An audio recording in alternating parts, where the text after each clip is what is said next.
Okay? I'm back at it again, man, and it is time to talk. We have a lot to discuss.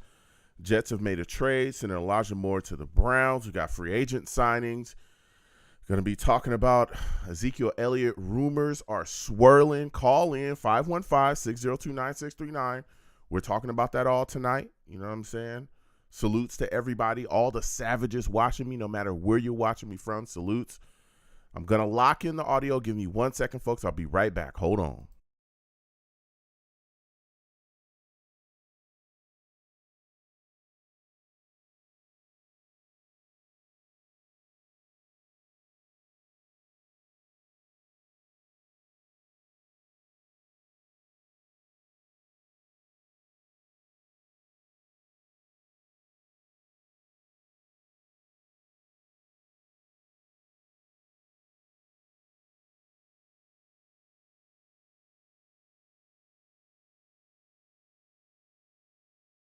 Talk Radio.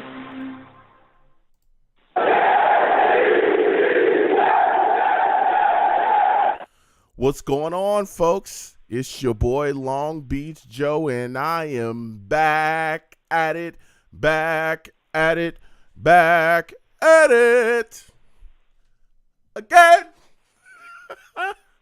It's your boy, and I am back at it again, man.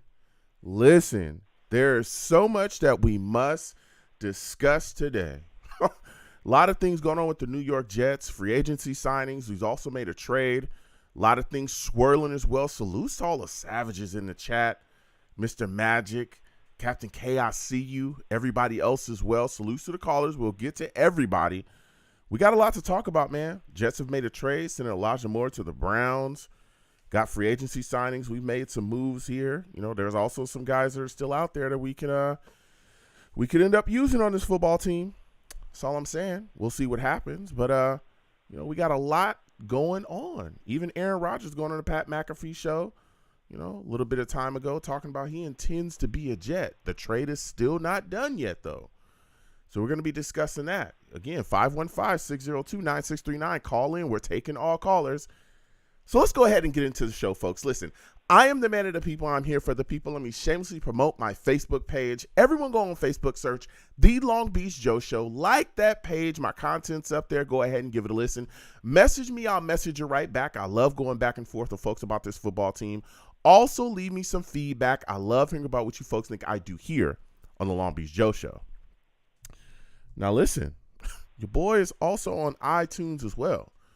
Go on over to iTunes, type in The Long Beach Joe Show, subscribe to the podcast over there, leave your boy a 5-star rating, and let me know about how you feel about what I'm doing here. I love the feedback. I love when people, you know, go over there, check out the show from that aspect, you know, fill in the audio, and, you know, get involved with that any way that you can. I'm also on social media as well. Going over to my other social media. I talked about my Facebook, my Twitter up there as well. At The Long Beach Joe, at The Long Beach Joe on Twitter. Okay. Go ahead and follow me. I'll follow you right back. And let's go back and forth and talk. You know, talk to your boy. I'll talk. I go back and forth with people. That's what I'm all about. That's what I'm all about. And for those of you that may not know, you know, there's some people that just, you know, go back and forth with me on social media. Some people just listen to the show on Blog Talk or, you know, / Long Beach Joe on Blog Talk or through iTunes. But some people be like, Joe, I didn't know that you do the show live. I didn't know that, you know, you live stream the show. You go back and forth. You're going, you know what I'm saying? You're doing everything with everybody in the chat. You're going back and forth with the savages. You know, you're throwing takes. You're taking calls. What is going on? I didn't know that your show was live, and I didn't know that you looked that good. And I'd be like, whoa. You know what I'm saying? I'm not an arrogant guy. That's not who I am. I just work with what I got. You know what I'm saying? I just work with what I got out here. But for those of you that do not know, yes, we do live shows here as well. Go on over to YouTube, okay? Go to YouTube, type in Long Beach Joe Jets, Long Beach Joe Jets on YouTube, okay? Subscribe to that channel. Hit that notification bell so when I post content, you folks will be in the know. We go live, you'll be in the know as well. Give the videos a thumbs up and share them across your social media with your friends and your family, you know? I mean, we sit and we do it all. We talk about these Jets, and We go back and forth with the Savages. You want to know why I call my chat the Savages? Because they are savage. Savage. Damn, I'm telling you, nobody is safe. Not even me. If they do not like your take, okay? If the Savages in the chat don't like your take, they going to let you know about it, dog. They going to let you know about it. That's all I'm going to say. They going to let you know about it, okay? And you're going to have to wrestle with them going back and forth. It's a tough crowd in there. They get after it. They love the Jets. Same way I do. You know, so salutes to all the Savages again. Mr. Magic, Captain K, the Jets show. I see you. Everybody else that's in there as well, salutes. So we got a lot to talk about today. And I'm going to start off with the New York Jets free agency moves. They've made quite a bit. Quite a bit. The New York Jets were able to sign Wes Schwetzinger, which is a center, all right, to a 2-year deal, $5 million, 3.2 guaranteed, excuse me. Now keep in mind, Wes is a guy that can play center and guard. Solid, quality offensive line depth when you bringing him in here. He played for the Falcons and the Commanders. I think he has around like 60 starts so far in his career. Now, the good thing about Wes is he's a solid run blocker. He's a little shaky in his pass pro. You know, I'm a little shaky in that pass protection. But, you know, it was a good signing by Joe Douglas. Again, we've lost guys. Dan Feeney has moved on. He is now a Dolphin. We've lost other guys. There's other guys still out there as well as far as our offensive line depth. And so we need to restock that. We need to bring more guys in to really help us beef it up. Again, we saw last season the quality offensive line signings, the depth signings that Joe Douglas was able to bring in here, right? From Herbig to all those other guys, right? That helped us when we dealt with a lot of the injuries. When ATV went down, we saw Max Mitchell go down. We saw, you know, again, we lost Mekhi Becton, which we can't wait to have him back this season, but we lost Mekhi Becton last season as well. George Fent was sitting down for a minute. We saw Dwayne Brown go down for a minute. And a lot of those signings helped get shifted around for Rimmers to, you know, Oboye. All those guys were being utilized at that time. So getting these quality free agent signings, getting these quality offensive line depth signings in here, good moves by Joe Douglas. Also, Tystan Colin as well was brought in. He's another center, 1-year deal. So this is another guy that's going to help along that depth as well. But there's still a guy out there, man. And again, this is, you know, free agency. It moves kind of fast. A lot of things moving and shaking constantly, right? But to this point, Ben Jones, okay, is still out there. And let me tell you something. I am a guy that is a huge proponent for us to bring in Ben Jones. This is a quality center. This is a Pro Bowl center that's still moving and shaking out there. Just coming off of a Pro Bowl in 2022. But he's been a solid center in this league for quite a long time. Quite a long time, man. You look at this guy, and he's always ranked pretty high in his pass protection throughout the league. I think he's only allowed 2 sacks in the last 3 seasons. That is phenomenal. Especially when you look at the issues that we had last season with Connor McGovern, who we've let walk into free agency, right? We need to shore that up. You go back and watch a lot of those games that we played last season, and Mike White was getting destroyed. He was getting sawed in half. A lot of that pressure was coming directly up the middle, and he was getting crushed. He was getting crushed last season. We cannot have that with whoever our quarterback may be. Aaron Rodgers, you know, but the trade's not done yet. It's not official. Okay, so before y'all hit me in the DM screaming, Joe, it's not official. Joe, it's not official. I know that. But come on, bro. You know, Aaron Rodgers has already told y'all he intends to be a New York Jet. He intends to play, and he intends to play for the Jets. I know Packers fans don't want to hear that. I've had a lot of people attack me.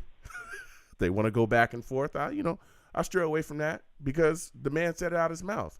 He wants to have a green and white jersey on. And if you don't like that, you know, you can feel how you feel. But we need to protect him as well as our quarterback here. So Ben Jones, I think, would be a great signing. Now, he did miss 5 games last season due to concussions, and he was released after a failed physical with the Titans. But, you know, from everything that we've heard, all the things swirling around the league, he's looking like he's going to be all right and continue. We can actually continue to go forward with him and looking like he might be cleared medically, right?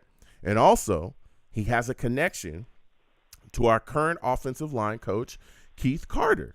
Okay, Keith Carter was the Titans offensive line coach, and he worked with Ben Jones from 2018 2022, and Ben Jones saw a Pro Bowl under him. Keep in mind. So I think Ben Jones, bringing him in here to shore up that center position would be a smooth move for us, and I like the idea of us doing that. We also brought in Thomas Morstead as well, quality punter, veteran punter, done a lot of great things around this league, spent time with the Saints, as we all know, did good things there. He was with the Dolphins last season. Now, with bringing him in, I'm looking directly at Braden Mann, and I'm saying there's going to be some camp competition, all right, if Braden Mann is still here at the time, right? Because there's a lot of rumors swirling that the New York Jets are looking to deal Mann as well. Now, man, oh man, he was up and down last season. A lot of shanks, a lot of bad punts, right?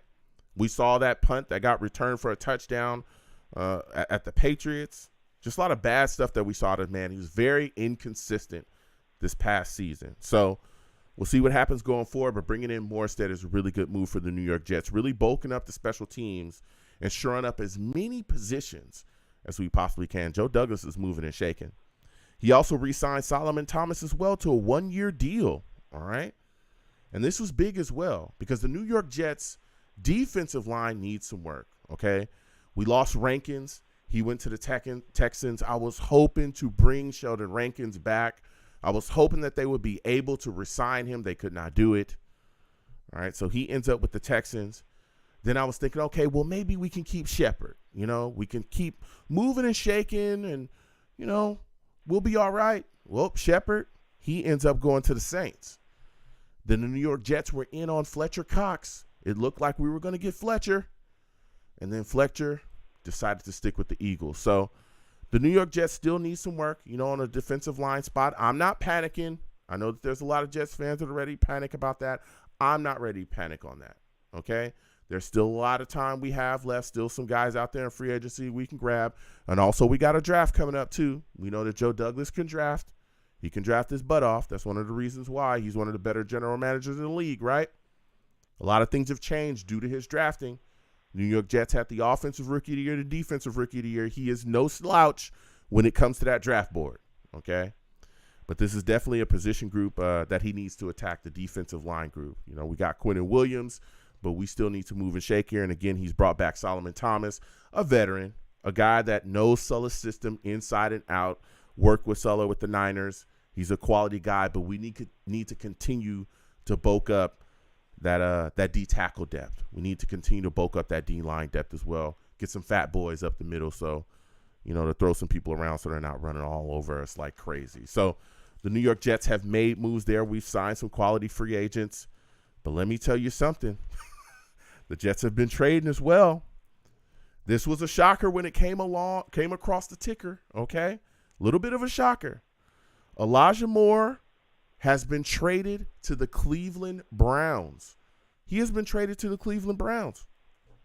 The Jets traded Elijah Moore and a 3rd-round pick to the Cleveland Browns for their 2nd-round pick. Now, this was a shocker just because of the timing, but when you really think about this, right, if you follow the Jets as we do, we're all Jets fans, I mean, Elijah Moore requested a trade during the season. Anybody remember that? Right? We were in the throes. I think we were 4-2.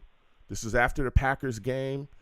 He had came out, and Rich Cimini had talked about how Elijah Moore really hadn't been a part of the game plan, didn't get any catches in that game. He had kind of been invisible pretty much in the offense as well up into that game. And then Elijah Moore actually responded to that on social media. He actually, said a little statement, hey, if I say what I want to say, I'll be the bad guy. We're winning right now, so, I'll keep it moving, basically. Then he goes to practice, speaks with Mike LaFleur and the offensive staff about his role within the offense, and things didn't go very well. Things didn't go very well there with Mike LaFleur. You know what I'm saying? You know what I'm saying? That conversation did not go very well. Ended up cursing at Mike LaFleur and ended up telling him that he sucked. Okay. Of course, we all know Elijah Moore was sent home after that, to cool off. Staff sent him home. And he requested a trade privately, with the team and publicly as well. All right. And again, we were winning. Now, they did deactivate him after that. We went on to play against the Broncos without him. And he actually was able to come back with the Patriots. So there were some things going on. Now, that did get smoothed out. Let's not forget that, okay? He did come back, and him and Mike LaFleur, made good. There was video and pictures of him dapping it up, welcoming him back to practice, but still, that was there. And the New York Jets were winning, at that time. We were on a win streak. We were feeling good. Breece Hall was running the football like crazy, right? So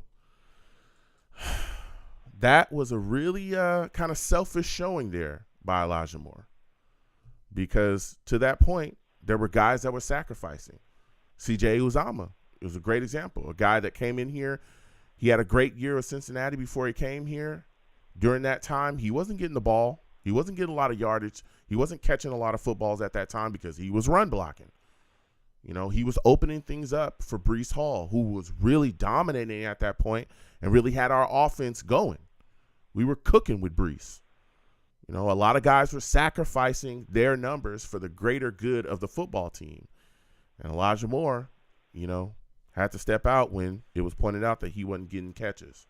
So he's now gone. He's now a Cleveland Brown, And the New York Jets also signed Mecole Hardman as well.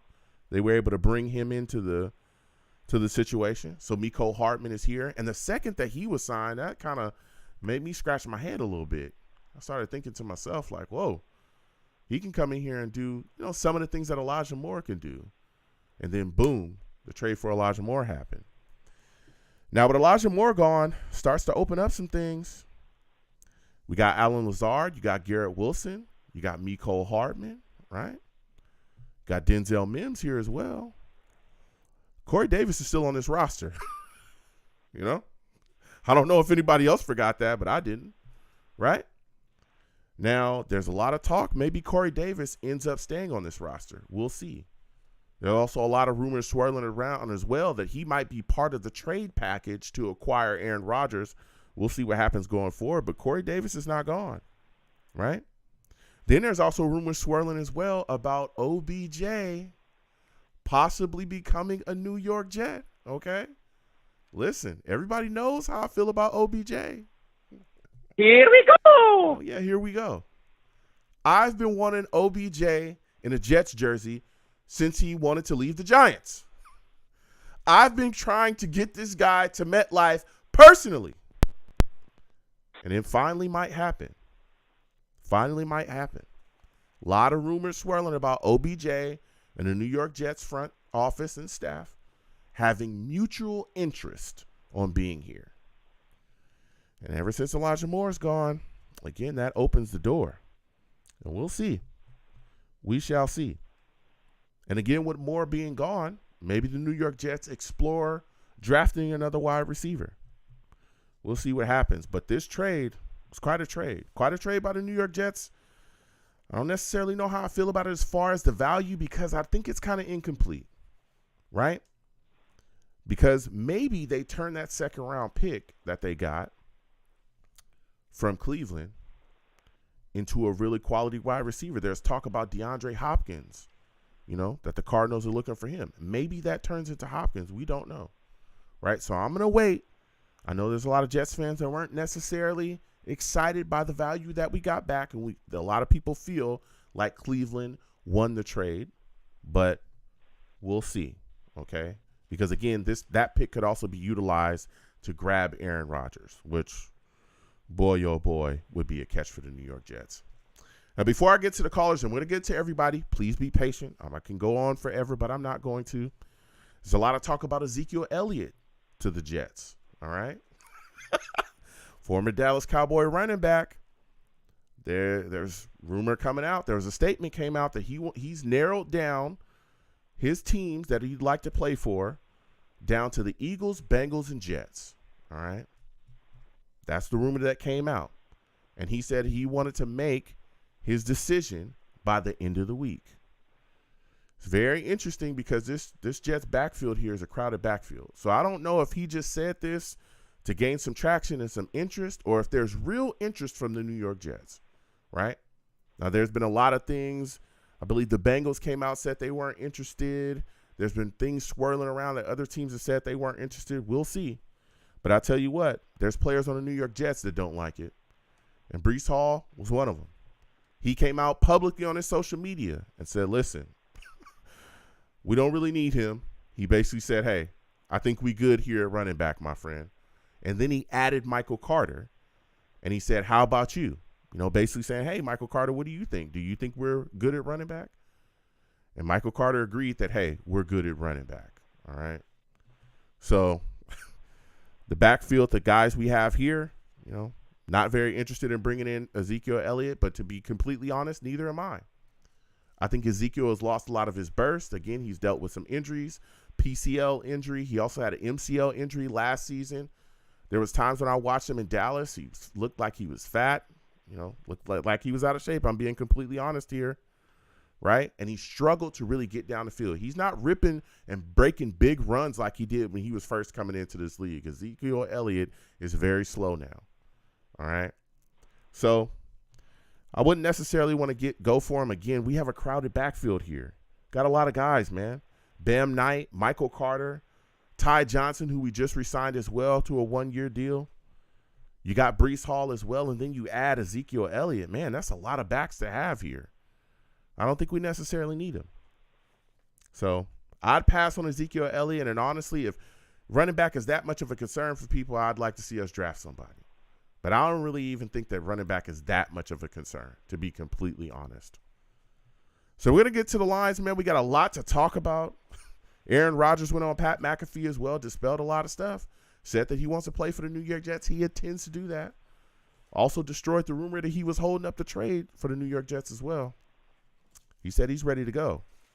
And he let it be known that he wants to be a Jet. So we're going to be discussing it all again. 515-602-9639. 515-602-9639 is the number. Call in. I am taking all callers. Again, please give the video a thumbs up. Share it along with your friends and your family, okay, across your social media. Subscribe if you have not subscribed, and hit that notification bell so when I post content, you folks will be in the know. If you like to give to the platform, the Super Chat's there. Cash App is at the bottom of the screen in case you don't like to give through Super Chat. There's some people that don't, and I respect it.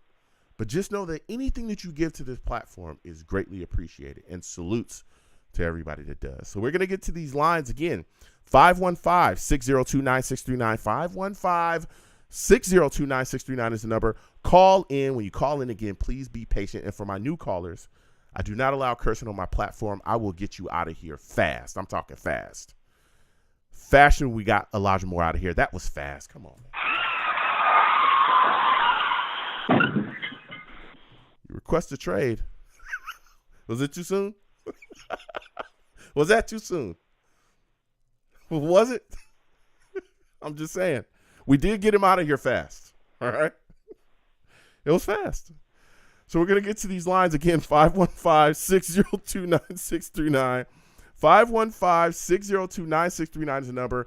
Call in. First caller I'm going to, I got to go to my guy, Brick City, man. I got to go to Brick City, and we have to have this discussion. Brick City, salutes to you, my friend. I want to thank you for calling in tonight. Salute, my brother. Listen, we got a lot to talk about. Before you say anything, I think I owe you an apology, man. Okay. I know I was a little tipsy. It was my brother's birthday. I think I got sent to the shadow realm because I don't know if I cursed or anything. But if I did, I don't remember because I ain't listened back to the show. I apologize. I know I came a little reckless, man. So I'm good today. I partied. I apologize, my brother. It's all good, man. It's all good. It's a new day here, right? And we have so much to discuss today, right?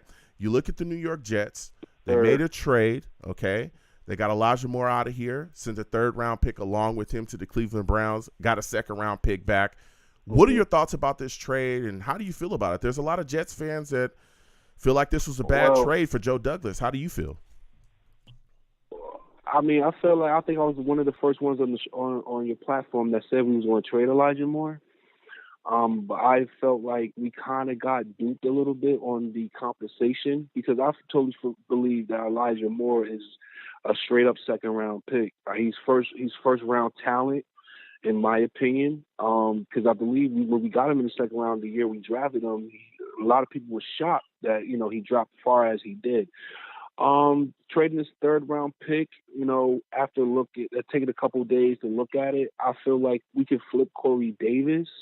If we don't use Corey Davis in the package to get Aaron Rodgers, I think we can flip Corey Davis to a nice third round pick. I'm looking at the teams like the Texans, the Panthers, or even the Chicago Bears, that we can recoup that third round pick. Elijah did it to himself. It's 50% of Elijah's own doing because we were 6-3. We was on a roll, and you asked for a trade mid-season. That shows immaturity. That shows selfishness. And it was all about himself at the time. I know he had, his friends A.J. Brown and Jamal Adams and all these other guys that probably was in his ear. But no, receiver talented as he should ask for a trade when we're on a winning streak like that. And I feel like that plays a down part. And outside of the quarterback issues, outside of the offensive line issues, I think that played a part in our debacle in the second half of the season. On the other side of the coin, I blame the coaching staff, LaFleur. I feel like that's one of the reasons why LaFleur is out of here. If you look back towards the season, this past season, Elijah Moore was open on a lot of plays. He's like the Flash in the phone booth. You can't guard him, and I feel like he was being punished, and I feel like that kind of hurt us down the end on the back half of the season. I mean, for both parties, he's out of here. He's a Cleveland Brown. Good luck with that. I wish him all the best, and unless we play him this season. I think we do play the Browns this season. Other than that, I'll root for him. I'm glad it's not the Patriots or anybody else in the AFC East. I'm glad it's not the New York Giants. So he's in Cleveland. Do your thing, young man. But, hey, man, you did it to yourself, brother. Yeah, I mean, at the end of the day, that was the first thing I thought when I saw it come across, the ticker. I said to myself, well, hey, he asked for this, And I'm still surprised that Denzel Mims is here. I'm still surprised that he's here. And maybe he's still here because the Jets can't necessarily get the type of value that they would, want for him. Again, he was a guy that was taken in the second round as well, but he hasn't done as much. But, we'll see what happens going forward with Denzel Mims because he could be a guy that could potentially be gone I like as well. Mims.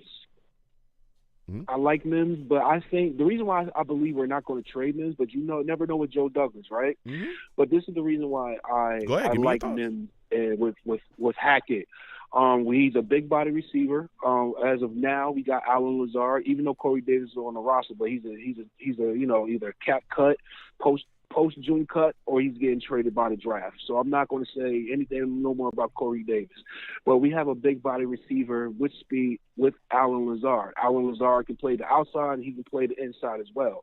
But I think with the signing of Hackett and we didn't get a wide receiver coach yet, I believe. But with Hackett, I think Denzel Mims will have a bounce back year because he's not going to have to worry about playing 4 different positions of the wide receiver. He's a guy that can go deep. You can hit him on the post. A lot of guys can't cover Denzel Mims. He can get those 50-50 balls. So I believe, and looking at Paul Hackett's history, he liked those big body type receivers. So I know you mentioned getting a DeAndre Hopkins or whatever the case may be. Yeah. I don't think need that right now. Outside of Hopkins, who is injury prone, great receiver. Don't get me wrong. Yeah, DeAndre Hopkins is unbelievable. Going the trade receiver route, he is. But if we I know you're saying with the second round pick. If we traded a second round pick, there's a guy in Tampa, Mike Evans. I feel like would be tremendous in a trade. But to go back to Denzel Mims, what about OBJ? Receiver, man. What about OBJ? I would like to see us. I would like to see us just grab OBJ for free agency. That would be great. I like OBJ, but two torn ACLs within a 3-year span makes me nervous. If he's 80% of what he used to be, I think he just turned 31, 32 not too long ago. Mm-hmm. If OBJ is, I think he showed maturity because he got the Super Bowl ring with the Rams. I think he showed somewhat maturity. And if he's 80% and he's all about winning and all about behaving, especially when Aaron Rodgers finally comes, I think that would be a dangerous wide receiver with Allen Lazard on the outside, opposite of Garrett Wilson, who also can play slot as well, but I feel like he's more dangerous on the outside as well. And with OBJ in the slot, oh my God, bro! I mean, Super Bowl or bust, man. Yeah, I mean that's my word there. And even going back to what you were speaking about with Mims, listen, I get it, and I'm hoping that Nathaniel Hackett can unlock what Mims holds as far as potential, because we all know that he has everything. He's so unbelievable physically gifted. It's off the charts. It's the between the ears stuff that seems like that's keeping him from being on the field, right? We heard Sulla and even LaFleur come out, these last seasons and talk about how him struggling with the between the ear stuff as far as the playbook is what has kept him off the field, right? So when you look at that situation, him not being able to get out there, even when we had injuries or even when we had guys because they said, hey, he doesn't know what he needs to do. He doesn't understand those positions. I'm hoping that maybe Nathaniel Hackett, again, with him being the great teacher, and we've heard Aaron Rodgers talk about that he's such a great teacher of the game, and that's what's really, one of his strong points. Maybe he's the guy that can finally reach Denzel Mims. But again, Denzel Mims did request a trade, and he made it very clear, even with his agent, and they said it publicly as well that he wanted to be moved on, and they publicly came out and told us that the Jets told them that they will not trade him. They came out and said that. We'll see what happens going forward with them. So, Brick City, my final question before I let you go, because we got to get back to guys. You also started to touch on a little bit on Aaron Rodgers. Dude, as we're speaking right now, the deal is still not done, right? For you, when you look at this situation, right, how concerned are you that this is going to continue to drag out? And do you think that this is something that we could still be talking about not being done while the draft is going on? Is that something you could see? Because there's a lot of people, especially I think Ian Rappaport came out and said he doesn't really see it getting done even before the draft. What are your thoughts on that? Quickly, give me your feelings. Well, I'm not concerned on our end of the bargain, on the bargaining table. I feel like Green Bay need to stop being greedy. I mean, they're trying to get compensation like Russell Wilson last year or Matthew Stafford, but they need to understand those guys are in their mid to early 30s. Aaron Rodgers is about to be 40 soon, or close to being 40. They need to understand that, hey, Joe Douglas is not going to buzz. He has a strong poker face, man, and I truly believe in faith in Joe Douglas. And, hey, if we go through the draft and keep our draft picks, A+ for us.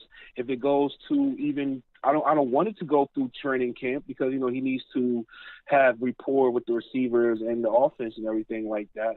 But Green Bay need to understand, and I work for Enterprise, man, and there's a lot of Green Bay coworkers I got, and I speak to them every day. I say, listen, y'all guys are not going to get the 13th overall pick. Only way you're going to get our first round pick if we say, hey, if you want the 13th overall, okay, you swap 13th overall with the 17th overall pick, and we'll give you a compository second next year if it become a first if we win the Super Bowl. And we'll throw in Corey Davis so Jordan Love can get a weapon. If Green Bay can't say, okay, that's fair, then I don't know what to tell you, Long Beach Joe, man. I don't know what to tell you, Joe, because what are you waiting for? What are you waiting for? You guys want to get rid of him? Y'all made it publicly known you want to get rid of him.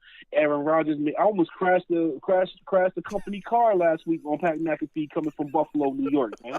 When he said he want to play for the Jets, man, I had to pull over, man. I almost got a speeding ticket. Listen, be careful, man. You don't want that. Be careful. Yeah. Jesus had to grab the wheel, man. Yeah, keep your hands on the wheel. Joe. And yeah, definitely. And Green Bay need to get off their hands. Need to stop being arrogant and saying, hey, man, we will take the 13th overall. We'll give you 17, which I think is a fair offer. And if we have to give up Corey Davis, all right, cool. But I also believe that, hey, we're swapping 13 and 17, and we're giving you a player, a compensatory pick next year in Corey Davis. Okay, give us Aaron Rodgers, the 17th pick, and throw in a mid-round pick, like an extra 4th or 5th. I think that works for both parties. Okay. In my humble opinion, I think that works for both parties, and we can still show up the offensive line. If we miss out on one of those left tackles, we still got Dwayne Brown. We still got Becton coming off the injury. Even though I feel like he's going to move to the right side of the line. If I was Joe Douglas, okay, I'll trade down so we can get the center from Minnesota. And get a left tackle. If Dwayne Brown is healthy, we can get a guy that we can develop for a season. I still feel like that's end up being a good draft. Yeah. If we pick up the left tackle, a center, a linebacker, I feel like we need. If we haven't signed anybody yet to replace Quan Alexander, but I think he will come back probably close to after the draft or one of those June late summer or early summer free agent signings. Yeah, I think we'll get Quan Alexander back, but we need youth. Yeah. Nazardine ain't doing nothing. Yeah. And the other guy that we converted from safety, he's done well on special teams, but we need depth at that position. Yeah. We haven't done, Sherwood, thank you. We haven't done anything with the interior defensive line. I'm hearing Calais Campbell, but he's long in the tooth. Before a short term, sure, but we still need somebody on next to Quentin Williams, even though I truly believe that JFM should be in that position, because he can stop the run, he can get to the quarterback, but we need depth on the interior defensive line as well. But even Joe Douglas, I think he's going to do his numbers. He's going to surprise us. Yeah, listen, I mean, you spoke absolute fact there, and I think Joe Douglas is going to continue to address that defensive line. And again, we'll see what happens coming up in the draft. There's a lot of different who we should make. But listen, Brick City, I want to thank you for calling in. You have yourself a good one, my friend. Thank you for having me, brother. You too. God bless. All right, we're going to keep it moving. 515-602-9639. 515-602-9639 is the number. Call in, and when you call in, please be patient. We will get to everybody. I know we got callers. We're going to keep sliding on through these lines. Again, please give the stream a thumbs up wherever you watch me scrum. Subscribe to the channel if you have not subscribed. Hit that notification bell so when I post content, you folks will be in the know. Next, I'm going to go to my guy, Chris, man. I need to talk to Chris, Jake, Val, Steve, everybody else. Hold on a second. We will get to everybody. Salutes to you, Chris. I want to thank you for calling in tonight. For those of you that do not know, this man, Chris, he's a savage. Savage. Damn, Chris. Savage, man. What's up? What's up, man? Listen, we're sitting here. We're talking. We just traded Elijah Moore in a 3rd-round pick, got a 2nd-round pick back. Do you like that trade by the New York Jets? Do you think we got fleeced? How do you feel about it? I don't think we got fleeced. Elijah Moore didn't want to be here. Like the Beyonce song says, boy, bye. That's what you got to do. Boy, bye. Listen, I don't know if you got me on a headset or whatever. Come a little bit closer to your phone so we can hear you. We can hear you, but you seem a little far away. Listen, I hear what you're saying, though. Okay, look, I know, and I had to reiterate to people. I had to reiterate to people. Listen, he requested a trade. Okay, he requested a trade. We all knew this was coming at this point, right? He requested a trade during the season, right. So it wasn't like super shocking to see us move on from him. But I know that there's a lot of talk about the compensation we got back. A lot of people not liking. We gave up a 3rd round in him, got a 2nd-round pick back. But at the same time, what if that 2nd-round pick turns into a DeAndre Hopkins? Does that – when you look at that, it's like, can you really say the Jets lost the trade if it turns into him? I mean, what are your thoughts about that from that perspective there? No. Look, I mean, Garrett Wilson gained 1,000 yards with like 4 different people. If you're not open, you're not open. The quarterback doesn't see. You know what I'm saying? And Elijah Moore, he's good in slot. He's a good great. I think he's going to be a good slot receiver. But at this point, we can. He wasn't. When you put him on the outside, he wasn't invisible. He needs to be there with a slot receiver. That's what his goal. That's what his feeling is. And what kind of slot receivers are the focal part of us? He's not, maybe he could become a Wes Welker or, Julian Edelman, but they have Tom Brady behind him. Very few slot. He's not AB. He's not, those kind of guys, or he would have showed out last year. Mm-hmm. You know what I'm saying? So he wasn't open. Mm. I'm just going to be honest. He's not that type of guy. He's good. He's not a scrub. But he ain't AD. He's not, you know what I'm saying? He's not even Braxton Berrios. Yeah. Braxton got open. He got out. Honestly, I feel bad we didn't keep Braxton. I like Braxton Berrios. Yeah. I think he's a guy that can get open. I think he's a guy that can I think that there were some things that I'm not gonna say he wasn't better than Braxton Berrios. I definitely think Elijah Moore is better than Braxton Berrios. No. But there was a lot of issues as far as I think targets, a lot of things that was going on offensively where Elijah Moore wasn't necessarily set up to make the type of plays or be able to put in a position to make the type of plays that we all believe that he should have been in. Right. There was a lot of snaps, a lot of catches, a lot of things that should have gone his way, a lot of play calls that should have been given to Elijah Moore that was, more focused on Braxton Berrios. Yeah. But again, with Elijah Moore requesting that trade, and again, we were on a winning streak, the selfishness, the other stuff, I could see, why, Joe Douglas decided to move on. But I want you to also give me your thoughts on us signing Mecole Hardman. This is a guy that I believe really brings something to the New York Jets offense. Yeah. Great vertical threat. Yeah. He can move, and he can also do a lot of the things that we would probably ask Elijah Moore to do within this offense. How do you feel about this move, man? Mecole Hardman is now in the building. He's a Jet, and he sounds excited. Underrated receiver. Let me tell you something, man. That guy, so fast. Sometimes you watch the Kansas City Chiefs, like, who is that guy? Like, that was running, you know what I'm saying? It's like, he was so fast. He was like, yo, this dude, like, and I couldn't figure out what his name was. This guy is, even when they had, what's the guy from Miami on there now? Oh my God, I don't know. With the receiver that's on Miami now. Are you talking about Tyreek Hill? He was there with Kansas. Tyreek Hill, yeah. Even when Tyreek was here, Mecole Hardman was still doing his thing. He still was. I'm just telling you, that guy is fast, man. That guy's gonna make a lot of. If he's healthy, he's gonna make a lot of great plays for us, man. Mm-hmm. And I'm very confident of having a guy like that with a guy like Aaron Rodgers quarterbacking, man. Things change when you have a good quarterback. Mm-hmm. Things Hall of Fame quarterback. Mm-hmm. A lot of people's skills go to the next level, and you can invest in a lot of guys because they do have a guy that can get them the ball. A guy that can get them the ball in great situations. Yeah. You're gonna see a lot of guys have career years. Yeah, that's a fact. Now you're talking about this quarterback position. Listen, Chris, my final question before I let you go, man. There's a lot of talk that the Green Bay Packers want the 13th pick from the Jets for Aaron Rodgers. If you're the Jets general manager, you're Joe Douglas. Are you doing that? Are you giving them the first-round pick to end this drama and get Aaron Rodgers? Would you do it? The only way everyone is concerned about the left tackle position, right? But, everyone's we need one of these guys. Let me tell you something that y'all don't know, and you don't want to be Joe Show.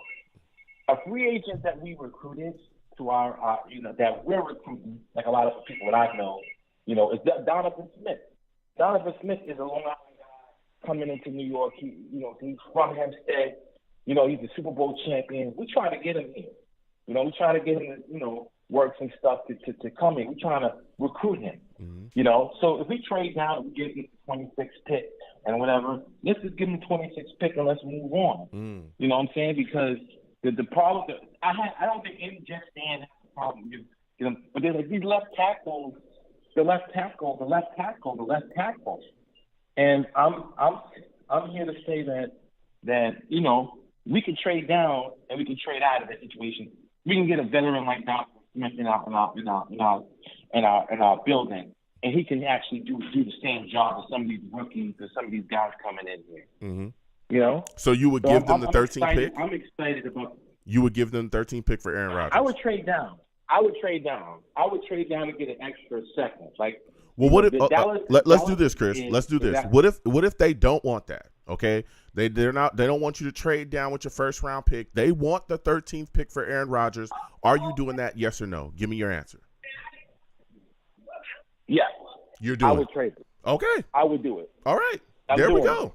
There we go. Hey, look, he took it. He said, hey, listen, I'm going to do what it takes to get Aaron Rodgers. I respect that. Yeah. We're going to keep getting to these lines. Again, 515-602-9639. 515-602-9639 is the number. Call in. We're taking our callers next. I'm going to my guy, Jake. Jake, I'm coming directly to you. Val, Steve, Monty, hold on a second. We're getting to everybody. Jake salutes. I want to thank you for calling in tonight. Listen, Jake, we are talking that talk, man. We just traded Elijah Moore for a second-round pick. We gave up Elijah Moore in a third-round pick. How are you feeling about that trade, Jake? Do you think the Jets got fleeced? Joe, good evening as always. Happy Friday. Salutes. I walked home, had a pretty good day, so just trying to spread some positive vibes. I'm going to start off the call because I know it's a divulge into probably mayhem in about 2 minutes. But basically, look, listen, Elijah Moore, thank God he's gone. I have not gotten that taste out of my mouth after he wanted out from that trade request. That this is like Odell percolating at this point. I don't want that. And just to tell you this for later in the call, I don't want Odell. Like, I do not want Odell on this team. I do not want that chemistry. Why? If we have enough receivers to go around this team. You don't want a winner?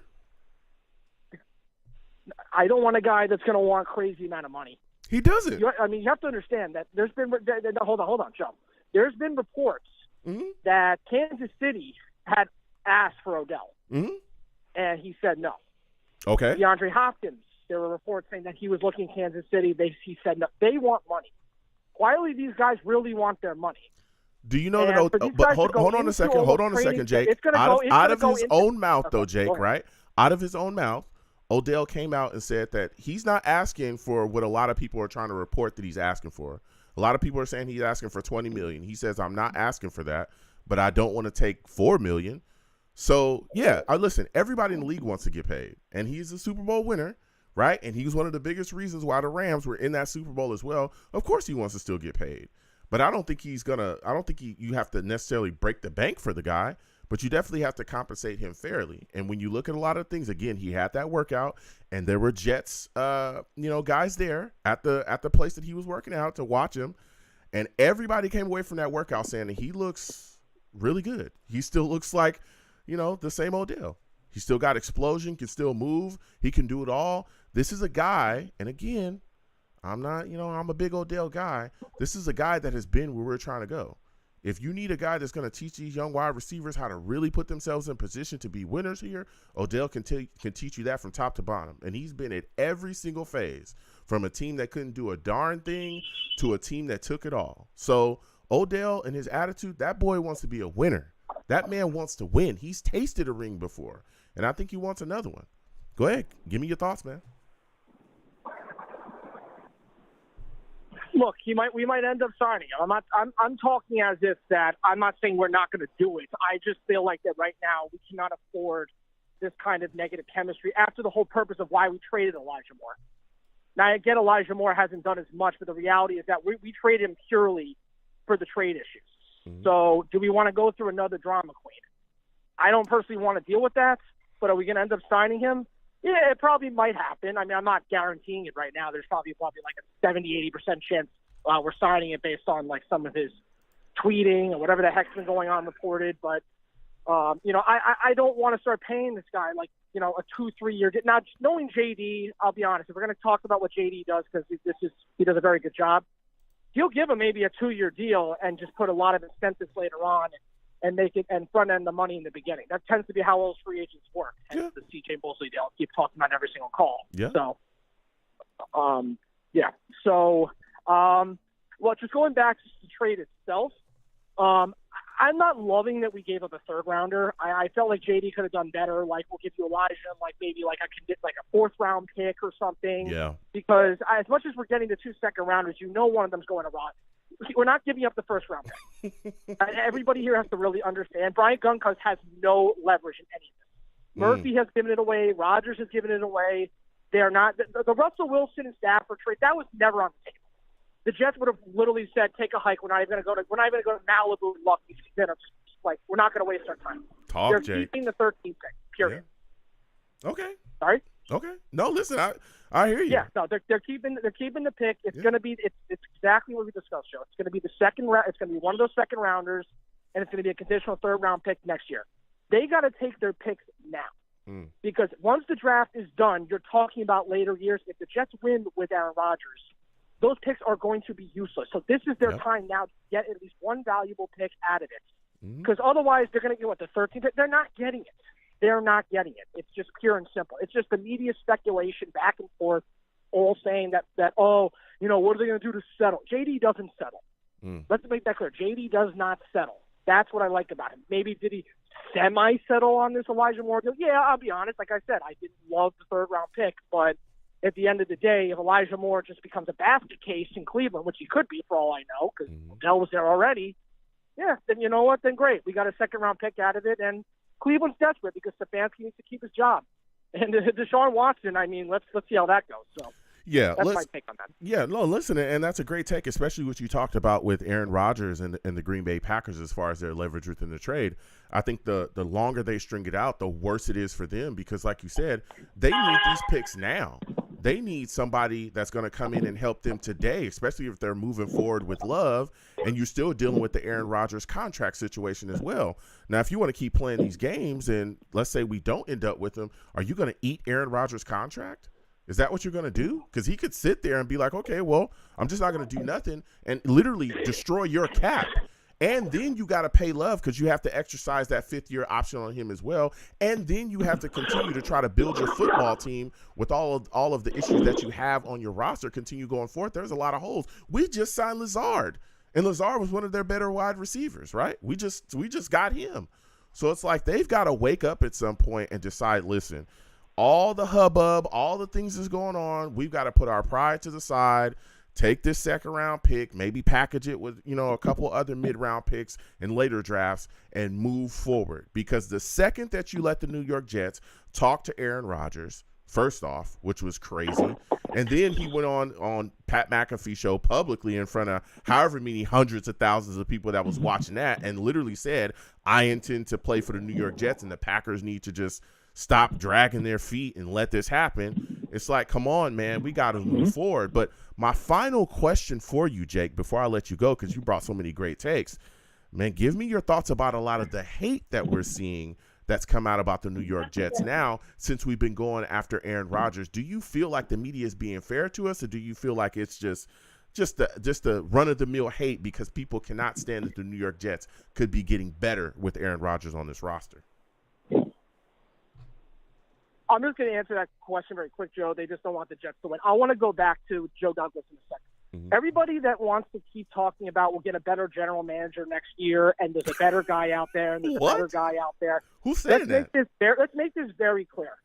And no, a lot of people are like, Joe Douglas screwed up on Zach Wilson. He should be fired. This should be done. Let me tell you, you look at what the Pat McAfee – no, let me finish my point. The Pat McAfee show showed you the Green Bay Packers organization and their general manager, they are a dysfunctional mess. When was the first time that we can actually say, wow, the Jets for once don't look like a dysfunctional group because we have a competent general manager, people. This guy is the guy. If I'm the Jets right now, because the trade's going to work out the way I want it to go, I would give Joe Douglas an extension immediately.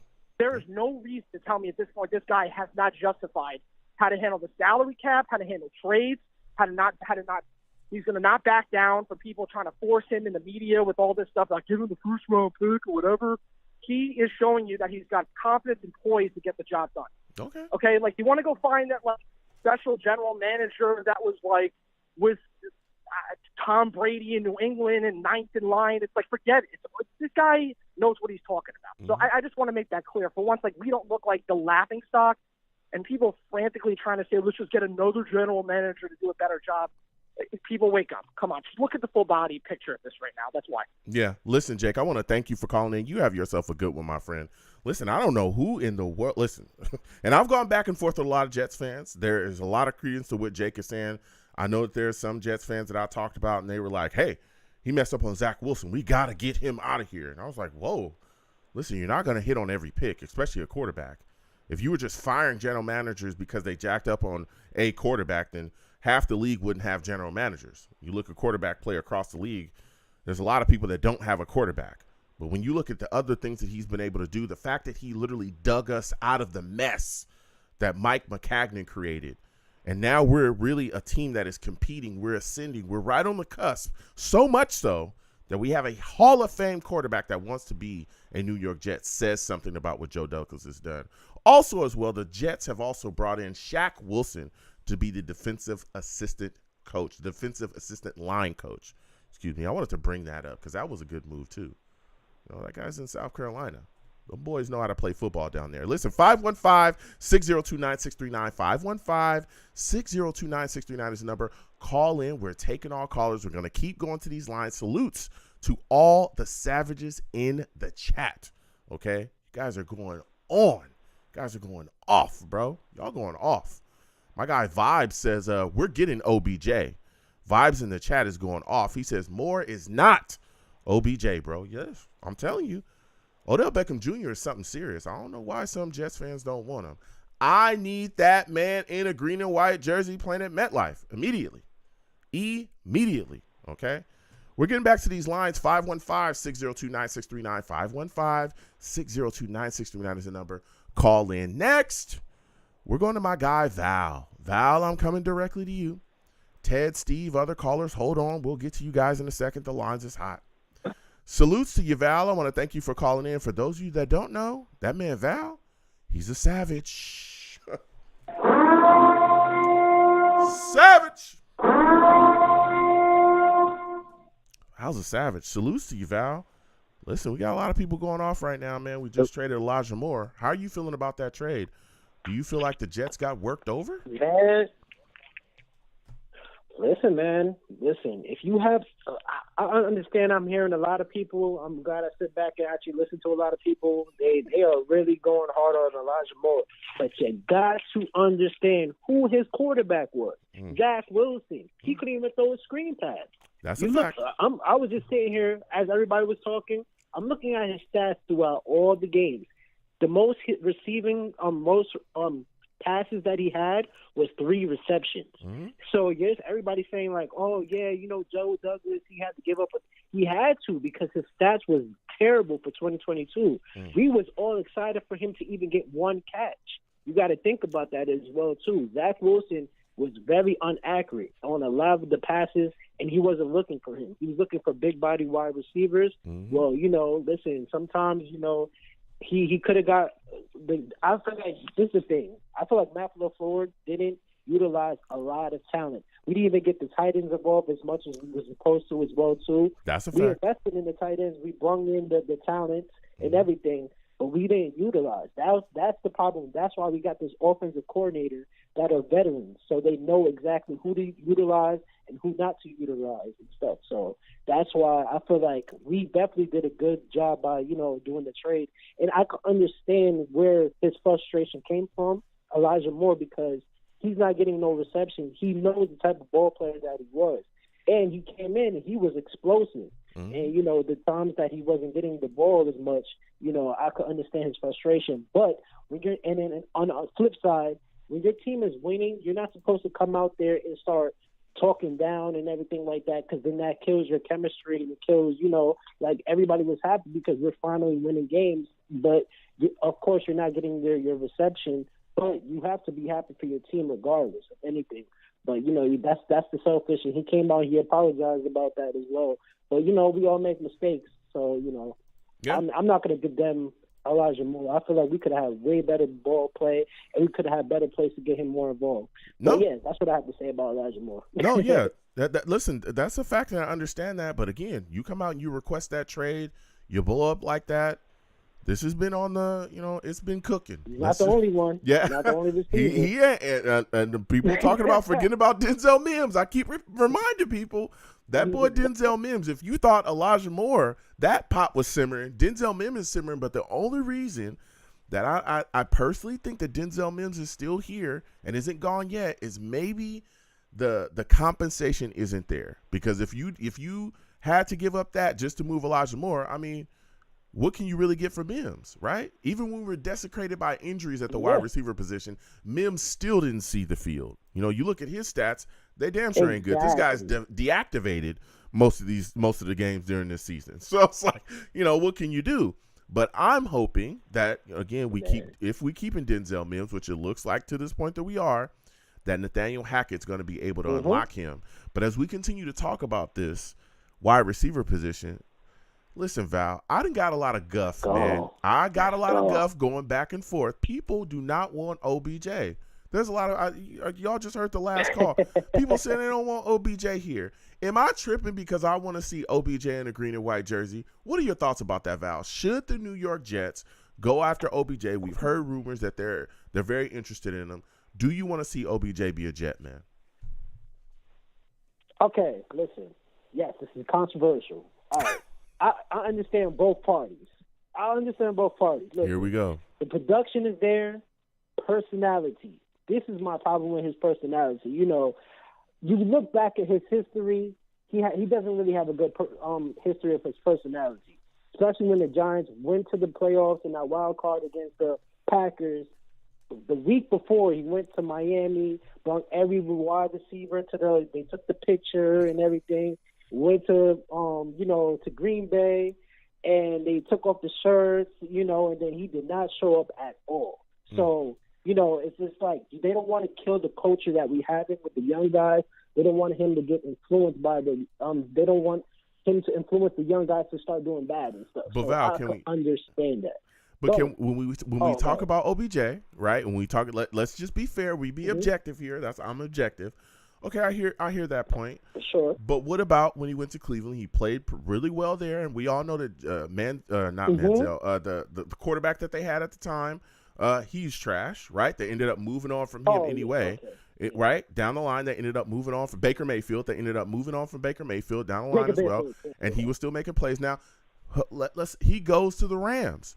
Dude, he's literally one of the reasons, or one of the biggest reasons that the Rams were even in the Super Bowl, and everybody there loved him, right? You saw him put on day in and day out and go to work. I'm talking about go straight to work, okay? And he was one of the reasons, even though he got hurt in that Super Bowl, he put them in a lot of great position. He was going off before he got hurt. Now, when you look at that situation, right, and you look at the way that he plays, like to the wall, he's a dog. There's no denying that. You look at the workouts, he still got the explosion. You look at what we want our young wide receivers to be. I understand people talk about the diva aspect and stuff, but let's keep it real, dog. All wide receivers are divas. All of them.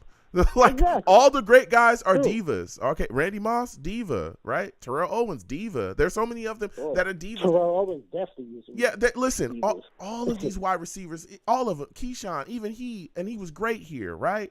Loved him. He's a diva, right. Okay? Throw me the damn ball. Like it is what it is. That's kind of what it comes with, okay? When you want great guys, that's what it comes with. But what he can do here, right? What he can do here would be unbelievably monumental for the Jets offense, bro. You couldn't defend that. Absolutely. You can't defend it. You can't. Absolutely. Garrett Wilson, Lazard, OBJ. You got Aaron Rodgers throwing rockets, bro. How can you stop that? Give me your thoughts, Val.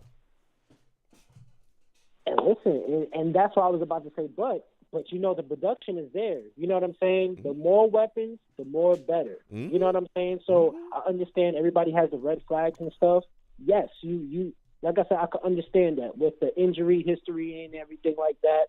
I definitely understand that. For me, if we get OBJ, listen, another weapon, and I love it because I'm just happy. I'm sitting back and I'm happy that free agents want to come to the Jets. Yeah. Like, can we celebrate about that? Yeah. Like, every time I'm hearing, oh, this person wants to come to the Jets. This person wants to come to the Jets. Aaron Rodgers hop on a podcast and now I want to be on the Jets. I'm like, man, I'm loving this.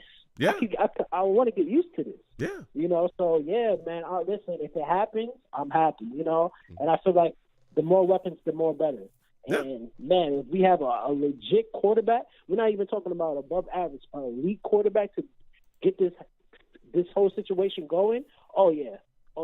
Definitely 11 or plus team win for sure. Yeah. For sure. No, you're talking facts now. But we're not going on a 6-game losing streak.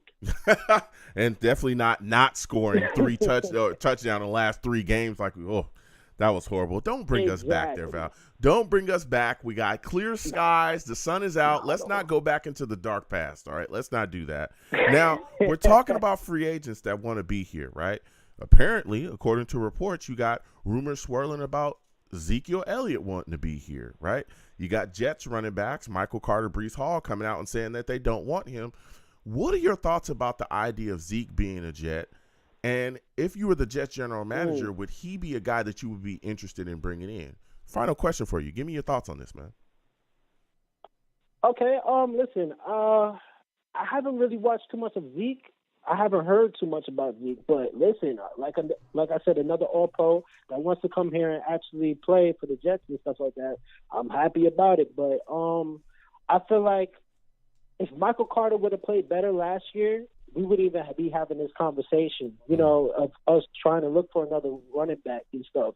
So, if we get another body in there, I'm happy about it. But, it's just another name. I'm not going to say he's going to be the starter or anything like that. He's probably going to be the second or third. And, just the more bodies, the more better. And I want to get to the Super Bowl. Mm-hmm. No more looking back. 13 years, we haven't been to the Super Bowl. Let's make this happen, And no, I'm not giving up that 13 first overall pick for Aaron Rodgers. Oh, the 13th pick in the first round? Not interested. So you cannot exactly. They're trying to finesse a finesser, which is Joe Douglas. It's not happening. You can't finesse a finesser. Yes. Listen, Val, I want to thank you for calling in, man. I got to get to the rest of these lines. You have a good night, man. Yes, sir. Have a good night. Everybody like to subscribe to Joe. And I'm out. Salutes, Val. Listen, we're going to keep getting to these lines. 515-602-9639. 515-602-9639 is the number. Call in, man. Here we go. You cannot finesse a finesser. Okay? You can't do it. All right, please give the stream a thumbs up. Share with your friends and your family. Subscribe if you haven't already. Super Chat is there. Anything you get to the platform is greatly appreciated. Cash App is there as well. Get back to these lines. 515-602-9639 is the number. Call in next.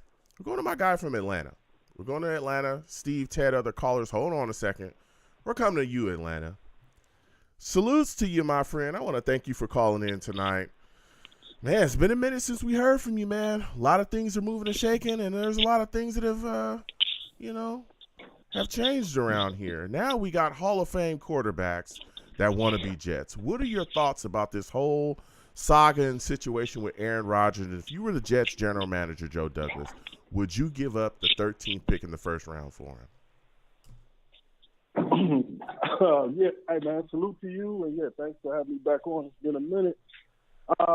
I don't even think the 13th pick is in play. I think, of course, we get all the rumors out there. You got to decide who's leaking what, and the information comes in. And like you guys just talked about, like Douglas is a seasoned professional. This is not a first-year GM who you could just try to rob real quick. Yeah. Like, no, this is an untenable situation in Green Bay. They were sick of him. He's sick of them. Mm-hmm. So the idea that you have some kind of leverage where you could squeeze somebody for a certain, no, that's not going to happen. Are they going to get some compensation? Yes, they should. Nothing wrong with that. And when we look at Aaron Rodgers' body of work over his career, 2 of his worst seasons are top 5 quarterback Jet seasons. That's a fact. So that tells us everything we need to know. That's a fact. That's a fact. That's a fact. That's why I laugh. Listen, I go back and forth, and I respect all Jets fans. I'm just a Jets fan myself, okay? Yeah, we have a great show here, and I love doing this. I love connecting with people, but I'm just a Jets fan. But I absolutely laugh in the face of other fans that look at me and say, Joe, I don't want to have nothing to do with Aaron Rodgers. We shouldn't bring him in here. We shouldn't have nothing to do with him. I mean, come on, man. I've had people tell me we should run it back with Zach Wilson. And I'm like, come on, man, Zach, listen. I'm everybody knows I'm a Zach guy, but he is not ready at this point, and you see it. He's not ready to run a functional NFL offense. He's got to clean things up, okay? He's got to clean things up with his footwork, mechanics, all that stuff, and even his confidence is shot. He's not ready. We need to bring somebody in here because, again, the window to be a winner in this league is very short. It closes very fast, and we've seen it. 2 AFC championships back-to-back with Rex Ryan, and then after that, we haven't been back to the playoffs in 12 years. That's what happens when you fall asleep at the wheel. You'll be at the bottom very quickly. Boom, said and done, right? So that's what Joe Douglas is doing. He's saying, look, I see what's going on, and I need to make sure I put this team in its best position. And grabbing Aaron Rodgers does that. Now, even what you were talking about as well with them, messing with a seasoned professional, a guy that's known for pulling that jukes, you know what I'm saying? He robs people. We know back and forth. Joe Douglas make it happen, okay? He'll take everything, even the dishes out your kitchen. He going to steal everything from you. That's a fact.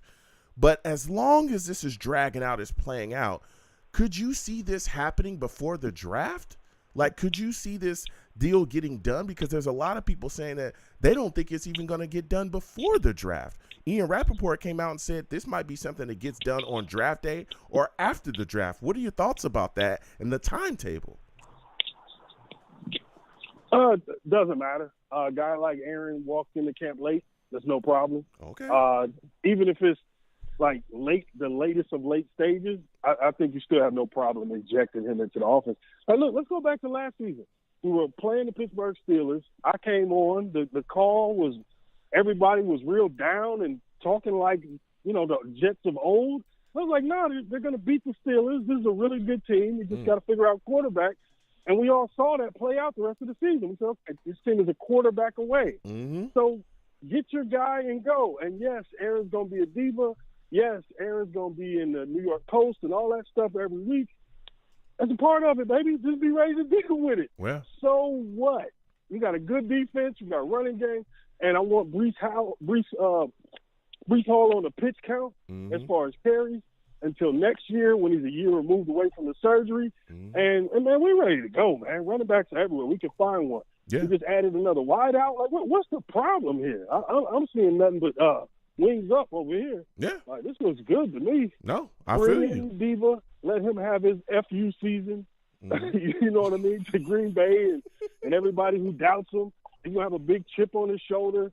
He's going to be doing Joe Rogan interviews and stuff. Like, bro, how come y'all don't want to be number one in the city? Like, and I'm not talking about you because I know how you get down, but I mean some of the other fans. Oh, no, talk that talk. Down. I hear it, yeah. It's time to shine. Matter of fact, like you said, the last time they went 2 AFC championship games, had a guy with swagger back there who was attacking New England, calling them out. Like, nothing wrong with being the bullies this time. No. Yeah, man, it's time, bro. I'm ready for it. Yeah. Now, when you talk about this, these headlines going. Yeah, listen, you talking that talk. You talk about this offense. We just traded Elijah Moore and a 3rd-round pick, got a 2nd-round pick back. What are your thoughts about that move by Joe Douglas? A lot of people, and I sing his praises, and I don't know necessarily myself how to feel about the trade just yet, right? I'm still trying to see, but there's a lot of fans out there that think we got fleeced. How do you feel about it, man? What are your thoughts about the trade? Yeah, I think Elijah Moore can be a good player, but when you're talking about a 2nd-round pick, I mean, dude, what's the problem? There's great compensation for him, so there's really nothing to complain about. And honestly, when we look at this draft, the position that they say is the weakest is wide receiver. So that also means there's going to be some gems in this class that we turn around in 3 years and say, oh, how did this guy drop to such and such? How did this guy drop to this? So there's an abundance of talent at wide receiver. It's not elite talent because all of it is really close together. Like there's no real separator. But somebody's going to find them. And if you're giving Joe Douglas a job of finding one, I'm good with that. Let's find one to draft. Okay. Now, my final question, man, before I let you go, I want OBJ in a green and white jersey, and I want him at MetLife, and I'm getting a lot of pushback for this. What are your thoughts about that, man? There's been a lot of rumors swirling that OBJ wants to be a Jet. We saw him on the phone with Sauce. There's a lot of people saying that the Jets are interested, trying to work out a multi-year deal. Do you want to see Odell Beckham Jr. become a New York Jet? I would love to see it if you got to pay him a vet min, but since you can't pay him a vet min because he has a few suitors, I'd probably pass on it, and for this reason mainly. Gabe Wilson has to be the established guy in that room. And from what we saw last year, as the young pup, I'm ready to turn the keys over to him for the wide receiver room. I hear that, and I understand what go you're ahead, go saying. No, listen, I get it, and I understand exactly what you're saying. Garrett Wilson is definitely going to be a guy within that room, right? But we have Alan Lazard in here. We'll see where they slot them, 1, 2, wherever. Alan Lazard really taking over for Corey Davis, so he's probably going to have that number 1 role. Garrett Wilson's going to have that number 2 role, if not the number 1 role locked down. We've seen him eat constantly.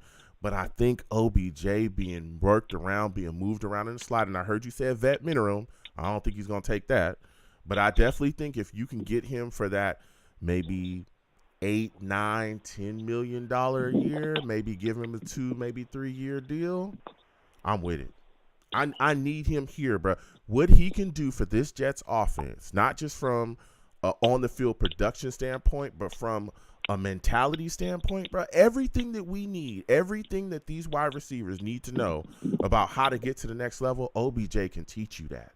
Facts. He's done it all. He's been at the bottom with horrible teams, bad teams, and he's been at the top where he literally was one of the main reasons why the Rams were as productive offensively as they were. He was putting in the work there, and everybody loved him, in that Rams building when he was there. So I understand it, but I'm telling you, the addition of OBJ would be something real different here, and it would do a lot of different things to this team. So before I let you go, man, we were talking about free agency signings as well. We talked about the wide receivers. What are your thoughts about Lazard? Quickly, give me your thoughts on what he brings to this offense, and did you like that signing?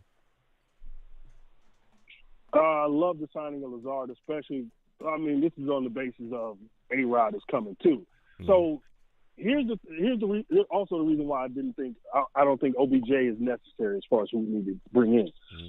Lazard is a big body catch receiver in traffic, not going to get that much separation, but he has really good chemistry with A-Rod, and he's going to be really good as the number 2. Mm-hmm. I'm drafting Garrett Wilson really early in all my best ball, all my dynasty stuff. Garrett Wilson is going to have a crazy breakout season with A-Rod. Like, I think he is really being undervalued this offseason. And watch, it's going to be fireworks there, man. So, yeah, give me A-Rod with him, Lazard, and Garrett, and we're good to go, man. Fill out the roster any way you want. We ain't overpaying Barrios no more. It's time, bro. All right, listen, I got to get to other callers. I want to thank you for calling in. Listen, man, I want to hear from you more often. Next time I have a show, please call in, man. I love going back and forth with you. Most definitely. Let's get it, man. All right, you have a good one. We're going to keep getting to these lines again. 515-602-9639. 515-602-9639 is the number. Call in. We're taking all callers. Next, I'm going to go to my guy, Steve. Ted, other callers, hold on a second. We got to get to Steve. Steve salutes. I want to thank you for calling in tonight. For those of you that do not know, Steve, he's a savage. Savage. Damn, Steve's a savage. Salutes to you, Steve. I want to thank you for calling in tonight. Listen, man, we're throwing punches. We're going back and forth. I'm bobbing and weaving, trying to find my way out of this maze, man. A lot of people talking about this trade with Elijah Moore, talking about OBJ. Give me your thoughts on this Jets wide receiver situation. How are you feeling about this trade? We just moved on, sent Elijah Moore to the Browns with the 3rd-round pick, got a 2nd-round pick back. How are you feeling about this trade, man? Do you think Joe Douglas got fleeced? Hey, Joe. Well, first of all, thank you again for having me on your show tonight. It's always great to talk to you, talk about this team and the situation, we're at now. So the thing is, I can't really say right now that Joe Douglas got fleeced on this trade. Right now, this is a 50-50 trade because the thing is, you don't know what Elijah Moore is going to do in Cleveland. You don't know what he's going. You don't know what the Jets are going to do with that 2nd-round pick and what the Browns are going to do with that 3rd-round pick. But the thing is, though, Joe, I can't really say right now that Joe Douglas got fleeced. I mean, no matter what happens when it comes to Joe Douglas, I think I honestly trust Joe Douglas in anything he does. I mean, because here was the thing. Elijah Moore, if you remember last year, it was after the week when we played in Green Bay. Him and Mike LaFleur, our former offensive coordinator, got into that argument. Yep. And Elijah Moore was sent home. He did it. He wasn't even allowed to go on the trip to Denver when we had to go play the Broncos. The thing was, listen, Elijah Moore requested a trade. And here was the thing. When the trade happened, I think it was a couple of days ago when it happened, the thing is, Joe, Elijah Moore actually said that he was really shocked that the Jets trade him. But the thing is that, listen. Why? My He thoughts wanted is it? about Elijah Moore getting traded. Mm-hmm. Here was the thing. I was a little disappointed at first with him getting traded because I thought maybe having Aaron Rodgers come in, maybe Aaron Rodgers would make him a better receiver. But the thing was, Elijah Moore had a little bit of drama in the locker room. And you know what? Joe Douglas decided, because Douglas doesn't want to have locker room drama with this team. He and this was a move that I guess the Browns were very, very interested in him. And now Elijah Moore is going to play with Deshaun Watson now. And at the end of the day, to Elijah Moore, I wish him the best of luck in the future. Yeah, again, I understand, he's saying, hey, he was shocked, but I wasn't. You requested it. There were some things going on, especially when you blew up on Mike LaFleur. You publicly requested the trade, privately requested it, and they moved on. They got the value, and again, we'll see. And one of the things that you said that I kind of agree with is, calling this trade, whether he got fleeced or not, is you can't really call it right now because it really depends on what happens with that second round pick. If that pick is packaged to grab, or if that pick is utilized to grab Aaron Rodgers, you basically gave up, Elijah Moore and a third round pick for Aaron Rodgers. Is that bad? No, I don't think that's a bad trade. I mean, Aaron Rodgers is a generational quarterback. I mean, he's a Hall of Famer. You get him for 2 to 3 years. That literally opens up your Super Bowl window. No disrespect. And again, Elijah Moore, great talent. But come on, this is Aaron Rodgers. Let's not be stupid here. We've been trying to find a quarterback like him of his ilk for I don't know how long, right? Well, we haven't had one. We haven't had a quarterback anywhere near his caliber, for a long time, or honestly ever. Because a lot of people would think the second Aaron Rodgers, he becomes a Jet, whenever that will be, he will be, the greatest Jets quarterback the second that he walks into the building. Let's be honest. Like, the talent is all world. He's a Hall of Fame guy. It's crazy. Hey, Joe. So, yeah, it is what it is there. Go ahead.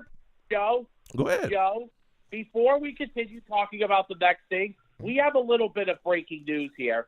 What's the news? So, apparently, a former player that used to play for the Ravens, Calais Campbell, he is scheduled to visit with the Jets next week. Okay.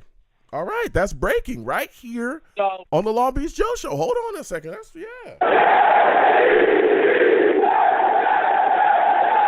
According to Steve, Calais Campbell, it's breaking here. Calais Campbell is going to be visiting the Jets. All right. That's a good move. And again, we're still trying to figure out this defensive line depth here. That'll be a solid move for the New York Jets, bringing that guy in. I like that idea. I really, really do. What are your thoughts on that, Steve? No, listen, because the thing is, you mentioned earlier in the show, unfortunately, we lost Nathan Shepard and Sheldon Rankins in free agency. Listen, I want to wish those two players the best of luck. I think Nathan Shepard went to Houston, correct? Yes. No, Nathan Shepard went to the Saints, and that's right. Rankins went to the Texans. Rankins went to Houston, and I wish those two players the best of luck. And I want to thank them for their time of being Jet players. But listen, Joe, we got to get a partner for Quinnen Williams on that defensive line. Listen, I do like John Franklin Myers, and I think Franklin Myers is good, but we would need a guy like Calais Campbell. I know Calais Campbell is a 14, 15-year veteran, but he still has a lot in the tank. I mean, listen, not only did I read about that he's scheduled to visit with the Jets next week, but he's also scheduled to visit the Bills as well. But listen, hopefully his visit with the Jets goes really well. Yeah, I hope it does, and I hope he ends up being a Jet. I mean, that would be some great piece to add to our defensive line. So my final question, Steve, before I let you go, man, you look at this situation here, there's a lot of talk, surrounding OBJ right now, man. Do you want to see him become a Jet?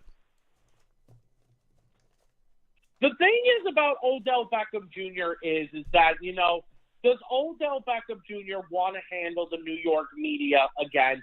like he did in his time with the Giants? Mm-hmm. That's the question that I have. But listen, OBJ is a phenomenal player. I wouldn't mind having him on this roster. I mean, listen, Aaron Rodgers has even said before when he made that list, he wanted Alan Lazard on the Jets, which we did. Maybe OBJ will follow with us as well. I heard rumors about that. The Jets are trying to maybe sign him to a deal as well, but we'll see what happens. But the last thing I'll say, Joe, before you let me go is, and a couple of callers, I forgot which caller said this, but the thing is that the Green Bay Packers organization right now, I think, is a dysfunctional mess, and this is the reason why.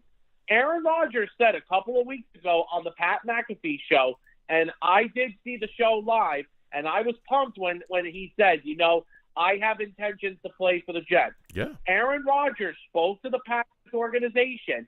He even spoke to them and listened, I want you guys to get a deal done as soon as you can. Get a deal done. Let me go to New York. Let me go play for the Jets. My intentions are to play for the New York Jets. And you know what? Listen, the Packers have to do something to get this done, because if the Packers want to get those draft picks before the draft, I mean, listen, we're about 3.5 to 4 weeks away before the draft. If they want to get those draft picks from us, they got to get that trade done ASAP. Yeah, that's a fact. Listen, Steve, I want to thank you for calling in. It's been a great call from you. You have yourself a good one, my friend. Thank you, Joe. Good night. All right, Steve calling in. We're going to keep getting to these lines. 515-602-9639. 515-602-9639 is the number. Call in again. Just reporting fresh, hot takes. This is a hot report right here. Calais Campbell has visits set up with the New York Jets and the Buffalo Bills next week. It's been verified. Oh, yes. Let's get that defensive line depth in here. Again, 515-602-9639. 515-602-9639 is the number. Call in. We're taking all callers. Next, I'm going to my guy, Ted. Ted, I'm coming directly to you. Colin, other callers, hold on a second. We'll get to you. For those of you that do not know, this man, Ted, he's a savage. Savage. Damn it, Ted, you're a savage. Listen, salutes. I want to thank you for calling in tonight. Joe. Salutes, my friend. Listen, we're talking. We're going back and forth. Hot off the press, Calais Campbell is going to have a visit with the New York Jets. What are your thoughts about that, man? There's been a lot of talk about this Jets defensive line. We also re-signed Solomon Thomas. How are you feeling about Calais Campbell being brought in? Do you want to see him become a New York Jet, man? Good evening, Joe. Steve breaking down some hot takes straight from Ian Rappaport or whoever you got it from. Real quick, Joe. Yeah. I would take Calais Campbell. Okay. I would not want Ezekiel Elliott. Okay. Talk about it. I don't want LBJ. A little bit. LBJ can wait a little bit longer till we figure out a quarterback. The biggest signing we did was McCole Hardman. Not even close, because he's Deebo Samuel light. Really? And Okay, go Mr. ahead. Stonehands, well, he's maybe not to Deebo's level, but he's a clone. I don't say clone. He's a very talented player. Mm-hmm. But he's Braxton Berrios couldn't do a darn thing last year. Mm-hmm. So he's going to be the explosive player that we need. He can run out of the backfield. He can return kicks. Mm-hmm. He can run in sweeps. Whatever we can do with him, Yeah. that's the key. I hate to be jumping around subjects, Joe, but No, go ahead. I just looked up Calais Campbell. He was the NFL Walter Payton Man of the Year. Mm-hmm. I mean, he's a high character guy. Yeah. I still think he has talent. Yeah. I would sign him immediately. Okay. Go ahead, Joe. No, listen, I Yep. think that's a great take. Calais Campbell is, again, he's a veteran guy. He's older, but he can still produce. We saw him be very solid. Even when he was on that Ravens defensive line, he was putting work together out there. He's still a guy that can get it done in this league. I like the idea of us bringing him in here. And like you said as well, I would sign him immediately. You pair him along, again, you keep Solomon Thomas. You just continue to build this D-line depth back up. And I really hated that we lost Rankins, But there's other guys out there that I know JD is going to continue to attack, but I really, really like us bringing Calais Campbell into the building. Now, to just go to something you touched on as well, going back to that wide receiver position, as you know, people have been clawing and scratching at me. I've been ducking, you know what I'm saying? I'm pushing people away, stiff-arming people. A lot of people don't like OBJ being here, and I don't understand why. I don't get it.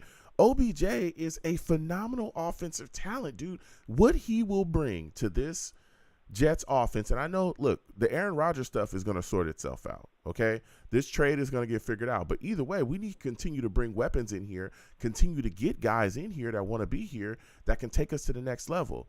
And if you can have Lazard, Garrett Wilson, OBJ, and Hardman on the same in the same wide receiver room.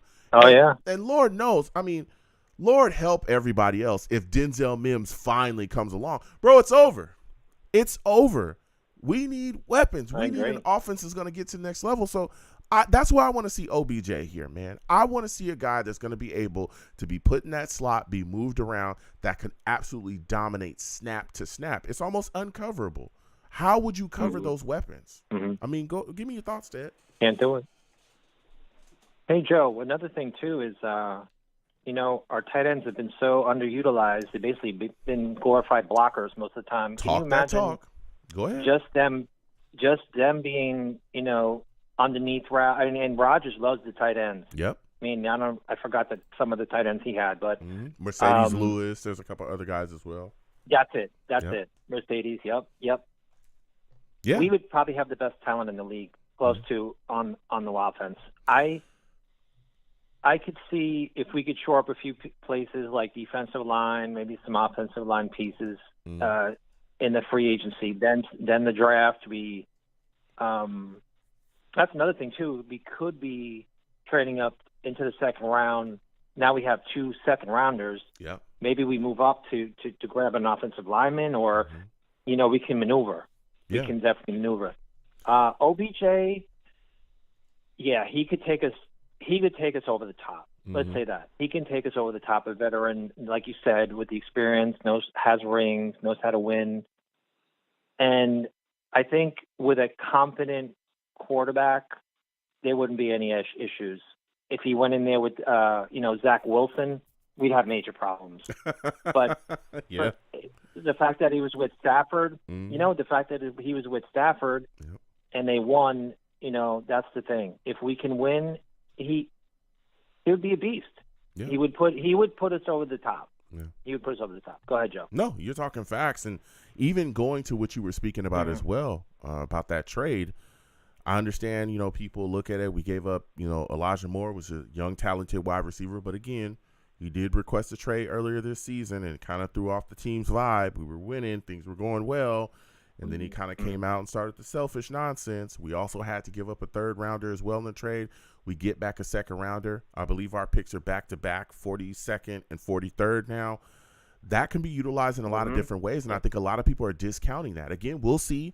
Maybe that 2nd-round pick ends up, going to the Packers, and we grab, Aaron Rodgers from that. Maybe that 2nd-round pick turns into another wide receiver. There's a lot of talk about a lot of people looking at DeAndre Hopkins. Cardinals are trying to move on for him. They value him supposedly at a 2nd-round pick. Maybe we end up with Hopkins, or something like that. But, and an interesting point that you brought up as well, maybe we utilize that 2nd-round pick to pair it and move back up and grab an offensive lineman. We'll see what happens. Our center position is still open. Ben Jones is still out there currently. Yeah. But maybe we move down from 13 down and grab a guy, and maybe we take those 2 second-round picks, move back up, grab a center. We got our tackle on our center in the 1st round. Again, we'll see what happens with the Aaron Rodgers trade. Sir. Maybe Packers want to play these games to really, extend this out and then don't end up with nothing until the next draft. That's something that could happen, and that would absolutely, just really seal up a lot of holes for the New York Jets there. So that is an option. I could see the Jets utilizing those 2 second-round picks to move back up and grab something they need, man. Yep, Joe. Also, that's what we did with Breece Hall, right? Yeah. Didn't we move out of the 2nd to get back into the late 1st? Yeah. And we maneuvered into the 1st round. We moved back up into the early 2nd. Yep. Yeah, go ahead. Yep, and And Jermaine Johnson too. Didn't we kind of try to move? We kept trying to move back up. Yeah. To get him as he fell a little bit. Yeah. To get Jermaine. Yeah, we Joe did. was very good, and Jake made a great point about Joe Douglas. Joe, if that guy was ever fired, he'd have five teams at his door the next day. The second trying to hire him. There's no way we're gonna get rid of him. Yeah. He should get an extension. Yeah. He should definitely get an extension. Yeah. I mean, Howie Roseman lasted through Carson Wentz. He got out of it. Look at the Eagles. Look how stacked they are. Mm-hmm. You know, and he's looked at it as a great general manager. Everyone whiffs on a franchise quarterback. Yeah. John Elway whiffed on it like 5 times, right? Yeah. He stayed around. I mean, he has a special privilege because he's, a rock star there. Mm-hmm. But he kept drafting first-round quarterbacks. Yeah. Didn't bother him any. Yeah. I mean, so the quarterback. It's the toughest. It's one of the toughest positions positions to fill. It's one of the toughest. You can take a guy in the first round and they'll bust out left and right. It's oh yeah, it's tough. It's tough to fill. Go ahead, give me hard. your thoughts. Yeah.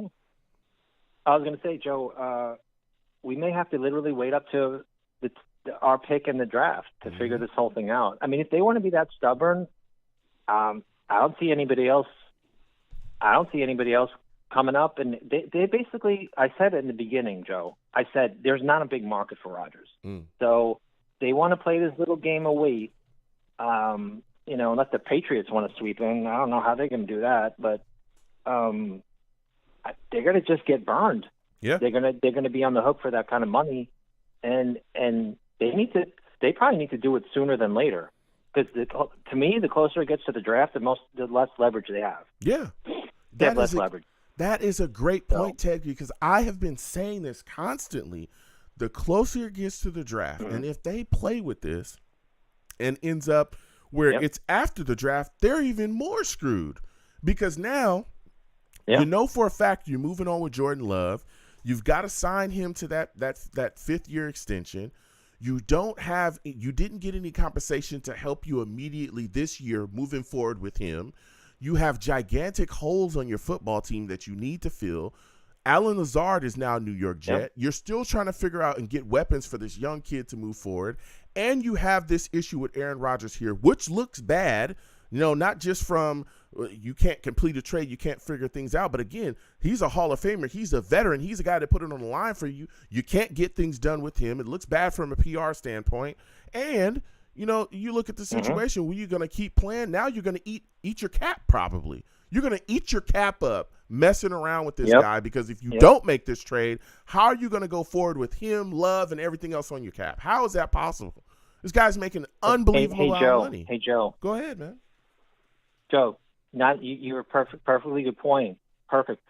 Also, can you imagine being a Packer and looking at this fiasco happening, and you're like, oh, well, what happens when I get up for when I get a little bit older or have a contract? Are they going to be fair with me? And who the heck knows?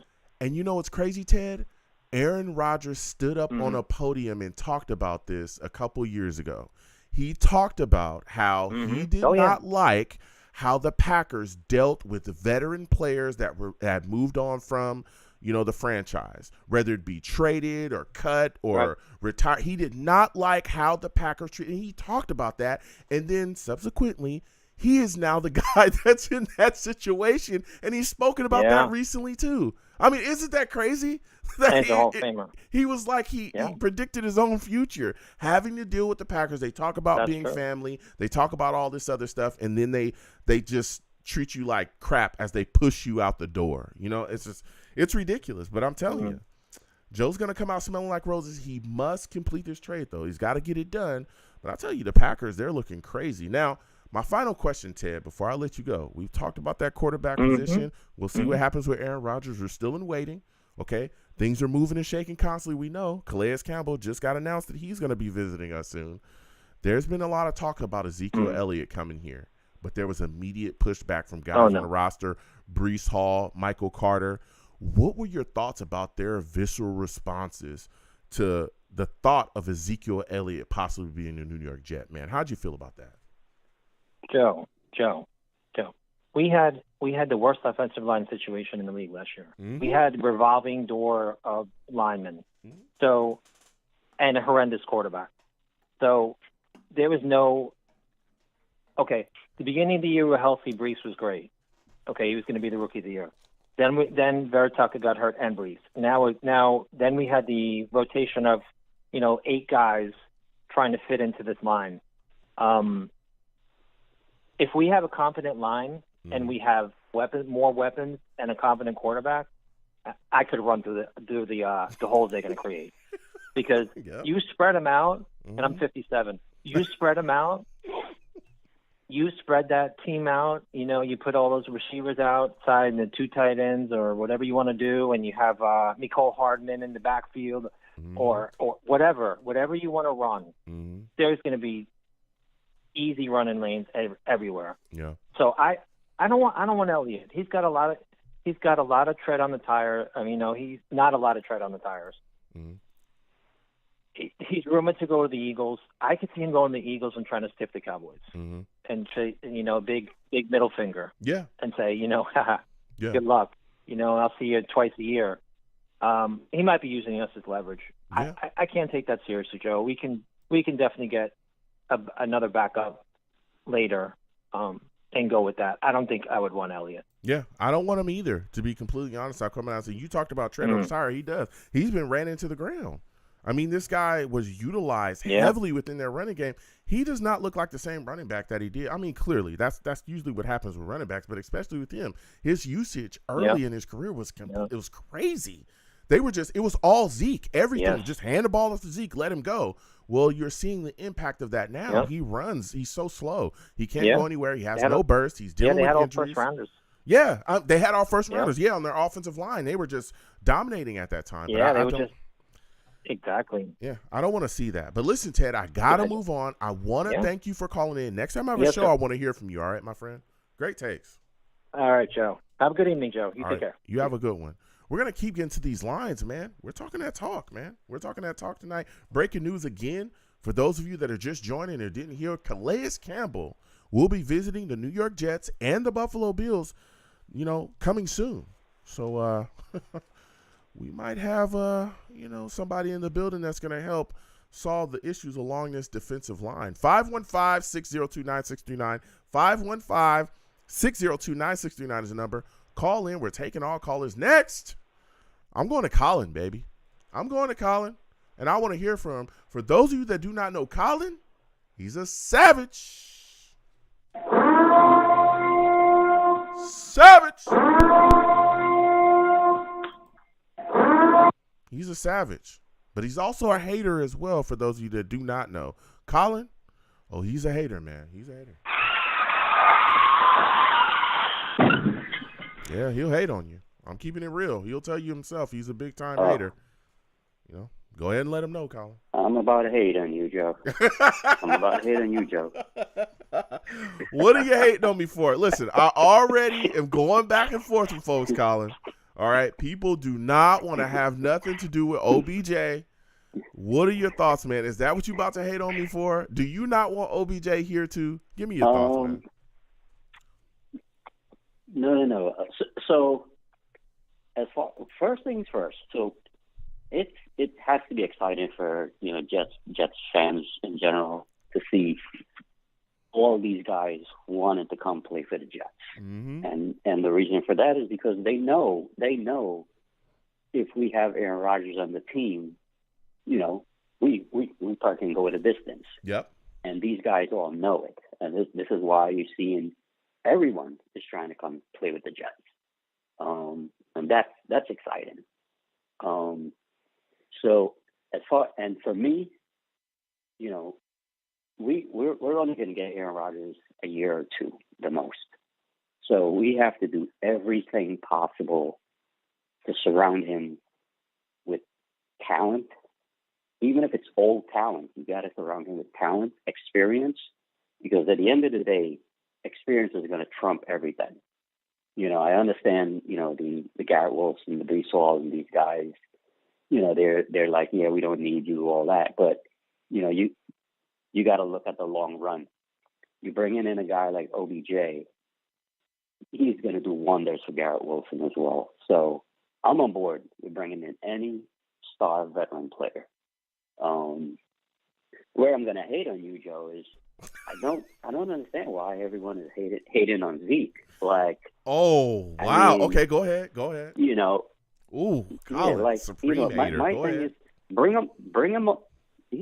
them all in, and put together that Yankee team where they were winning World Series back to back. So if you can get Zeke, you can get OBJ. Mm-hmm. My thing is bring them in. Brees Hall, listen, he looked good last year until he got hurt.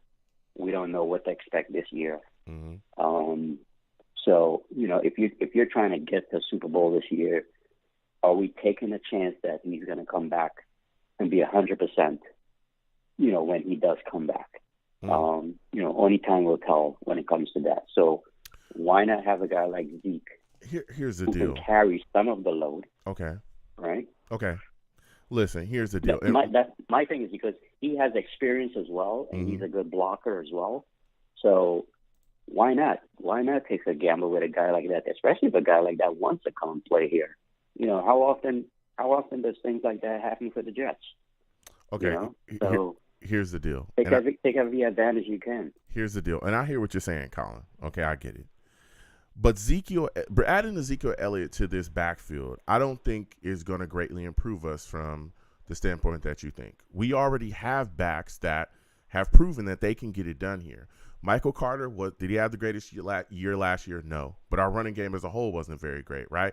Once Breece Hall went down, we lost Elijah Vera Tucker. There were issues as well with Mike LaFleur and his play calling that really hindered, and also Zach Wilson too, our quarterback play really hindered our running game because you can sniff it out, right? Jets couldn't go anywhere because, hey, we know that your quarterback's not going to beat us. We'll just stack the box and then y'all won't go nowhere. Well, now we have Aaron Rodgers here. Whenever this trade gets done, I know it's not official. Don't DM me screaming, Joe, it's not official. But now we have Aaron Rodgers here, okay, whenever that trade gets done. You're going to have to completely change how you defend the New York Jets.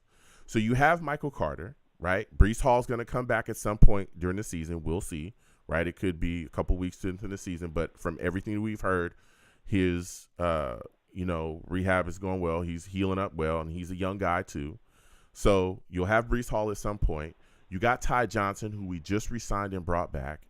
Then you have Bam Knight, who really showed up and showed out for us last year and is a guy that we were all saying, hey, he should get the ball even more. Well, then you add Ezekiel Elliott. That's 5 running backs. I mean, how many backs do you need on this team?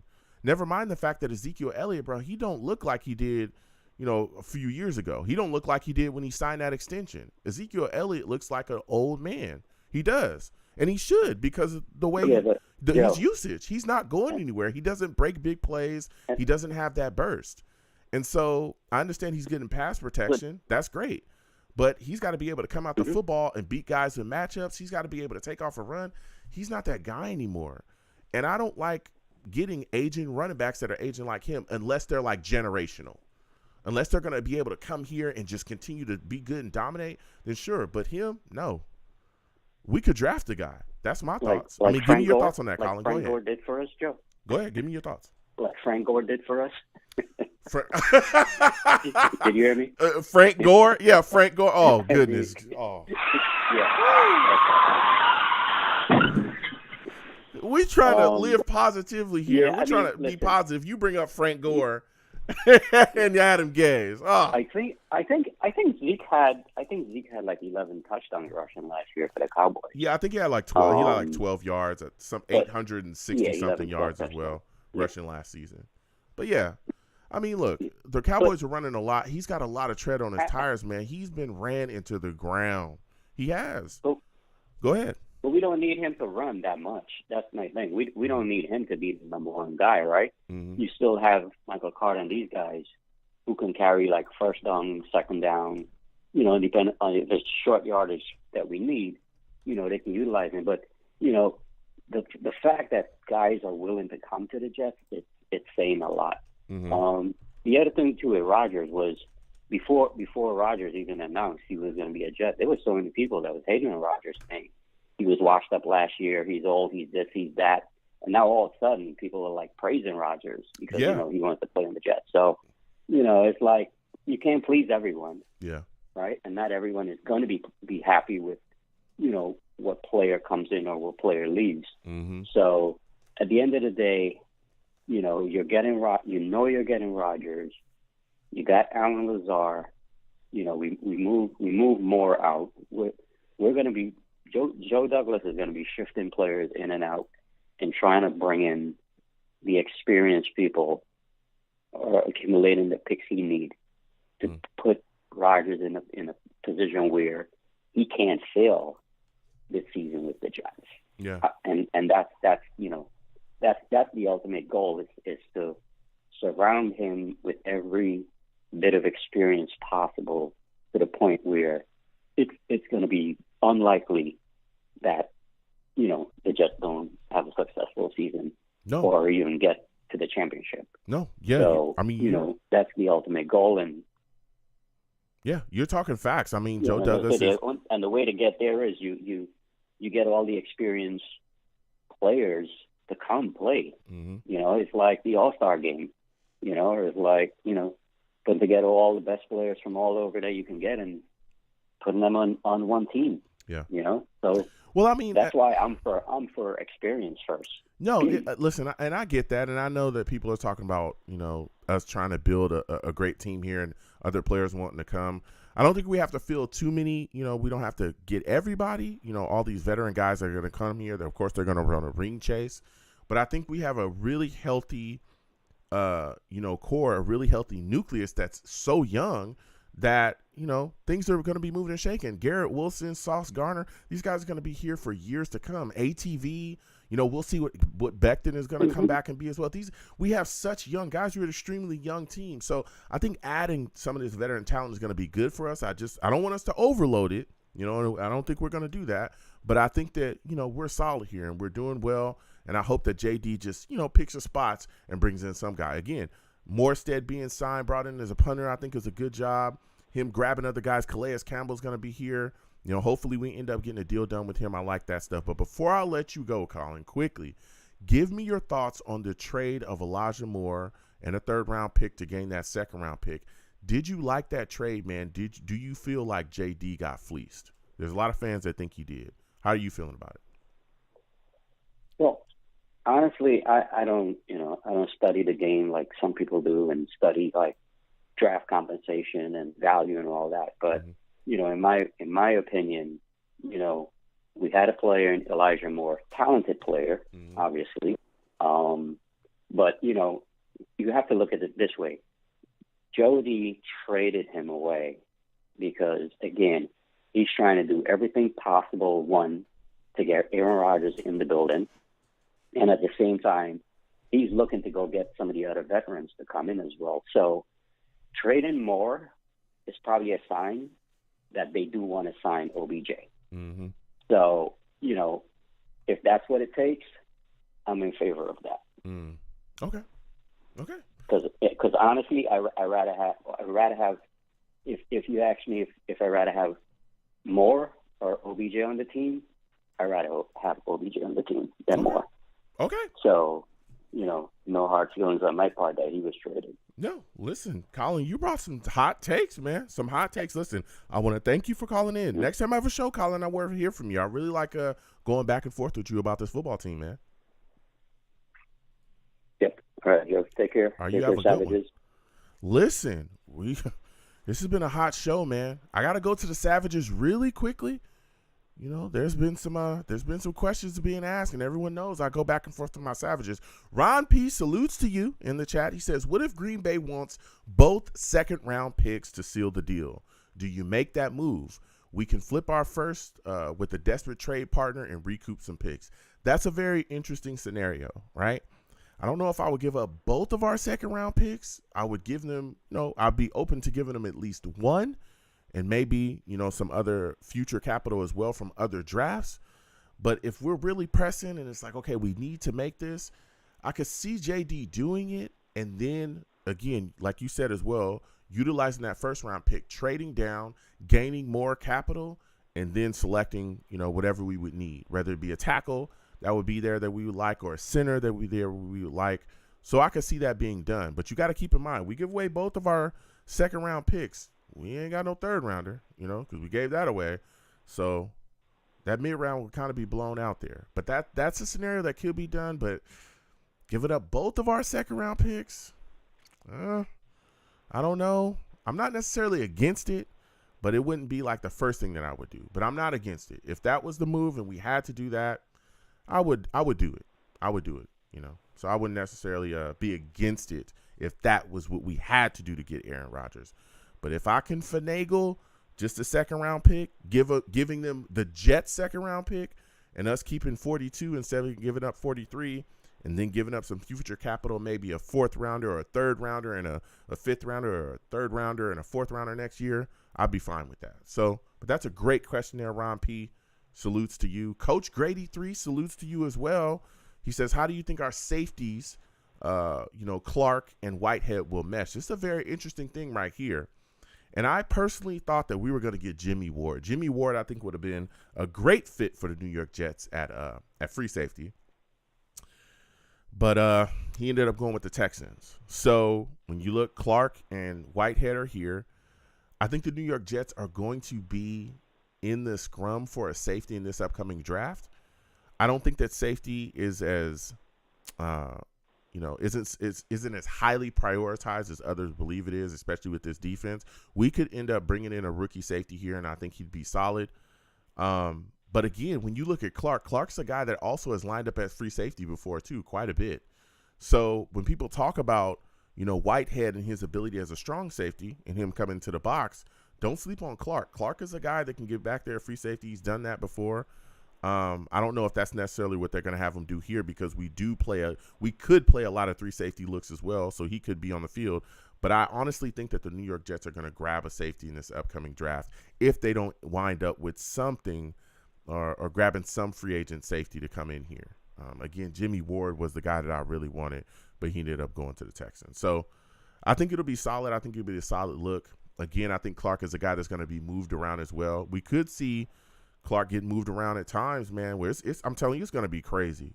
His utilization here within his defense is going to be wild. He did so many great things with the Ravens, but the second that they drafted that safety pretty high, he wanted out of there then. He requested a trade then, and I remember that. So him coming here is going to be very interesting to see how they play him. So we'll see, because they could move them around quite a bit. But again, he's a guy, his role here is going to be pretty solid within our defense. But again, I think the Jets will probably be eyeing a safety in the draft, a free safety in the draft, probably a little bit later, probably in the mid-rounds, late mid-round, something like that. So listen, the show is hot, man. We got to close it out. We're coming up short on time. Salutes to all the savages in the chat. Everyone's going off. This was a hot show. A hot show. A lot of callers, a lot of hot takes. I'm going to close it out. Listen, I'm the man of the people. I'm here for the people. Let me shamelessly promote my Facebook page. Everyone go on Facebook, search The Long Beach Joe Show. Like that page. My content's up there. Go ahead and give it a listen. Message me. I'll message you right back. I love going back and forth with you folks about this football team. Also, leave me some feedback. I love hearing about what you folks think I do here on The Long Beach Joe Show. I'm also on Twitter as well. For those of you that don't know, go on over to Twitter, type in @The Long Beach Joe, @The Long Beach Joe on Twitter. Okay. Also, personal page is @YoungJ000. Okay, @YoungJ000. Go ahead and give that a follow. I'll follow you right back. You want to troll me? No issues. I am the troll that lives under the bridge. Okay. And I will have my Vera Tucker jersey on at all times. At all times. All right. Elijah Vera Tucker is coming back next season. And I'm a USC guy, but I'm just letting you know he's going to be dominant. All right. He was dominant or whatever. Left tackle, right tackle, left guard, right guard. Doesn't matter. I'm pretty sure he could play center if we put him there too. I mean, he just does it all. Y'all better recognize. Fight on. Okay. So we'll be there. I'm also on YouTube as well. Long Beach Joe Jets. Long Beach Joe Jets on YouTube. Subscribe to the channel. Hit that notification bell so when I post content, you folks will be in the know. Also, give the videos and stream a thumbs up, okay? And if you want to troll me in the comments, go ahead. Hit those comments, and I'll troll you right back. And as always, people, when you see me in person, it is arms out, chest open, free hugs for everyone. 90 free seconds. Hugs for everyone. They're trying to shut us down, but the hugs will always remain free. I want to thank you folks for calling in, checking in with your boy, interacting with me, all the savages in the chat going back and forth, questions, we're throwing takes. It's all happening. I want to thank you folks for being involved with the platform any way that you can. All right. Salutes to everybody watching, everybody listening. I'm going to get on out of here. Until the next show, folks. You folks have a good one. Peace. 60 seconds. 1 second, folks.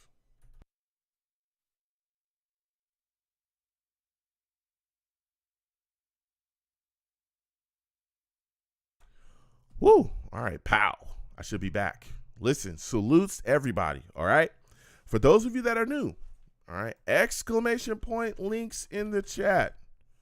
Brings up my link tree, okay? That link has the link to all of my social media platforms. Please follow me across those. It also has the link to all of my YouTube pages, okay? Please go to all my YouTube pages and subscribe. I do other content, reactions. Hey, I know I see y'all. Those reactions is up. All right, please give them a thumbs up. Please give them a watch. If y'all want to see me react to something, go to that reaction channel, get in those comments, say, hey, Joe, this is what I also want to see you react to. I got videos coming and coming and coming. All right, salutes to everybody that's been checking them out. I go back and forth with people in those comments. All right, we're having a lot of fun over there. We are exploring the internet together. Okay, a lot of fools wilding. I'm gonna just say that. It's a lot of fools wilding on my reaction channel. So please go on in that link tree. All right. Get involved with all my content there. Follow me across all platforms. I have more content coming as well. We're going to have a lot of fun. All right. So for those of you that are new to this show, we do these shows year round. Now my schedule is wild. All the veteran savages know that. Okay. But you will know when I'm going live. All right. Because if you follow me across my social media platforms, and again, subscribe to the channel, Vintage Says Facts, he knows that fools be wildin'. Oh, we have way too much fun on my reaction channel. Fools be wildin'. We'll talk about that later. We do these shows year round, and so we do these shows and we have a lot of fun. If you follow me across my social media, I post hours before I'm going to do a show that I do it. Subscribe to this channel, hit that notification bell so when I go live, y'all get the notification there. I also post it on the community wall as well before I go live, hours before, so you will know. Okay, so you will know where I go live. It's usually a Friday or a Tuesday. It switches on some days. It's my schedule. My schedule's wild, okay? So we have a lot of fun. And we do these shows year round. During the season, okay, we do live shows after the game. And we also watch the game together. So we do live watch-alongs, okay? Watch the game together. When my schedule permits, we'll sit down, we'll watch the game together. We have a lot of fun. And then after the game, literally directly after the game, I'm talking like the game goes off, probably about 2 minutes after. And y'all, I stay here. We switch over to our to this, okay? And then, hey, we going live. I'm telling you, y'all can talk to any of the savages. We literally go live. I say, hold on.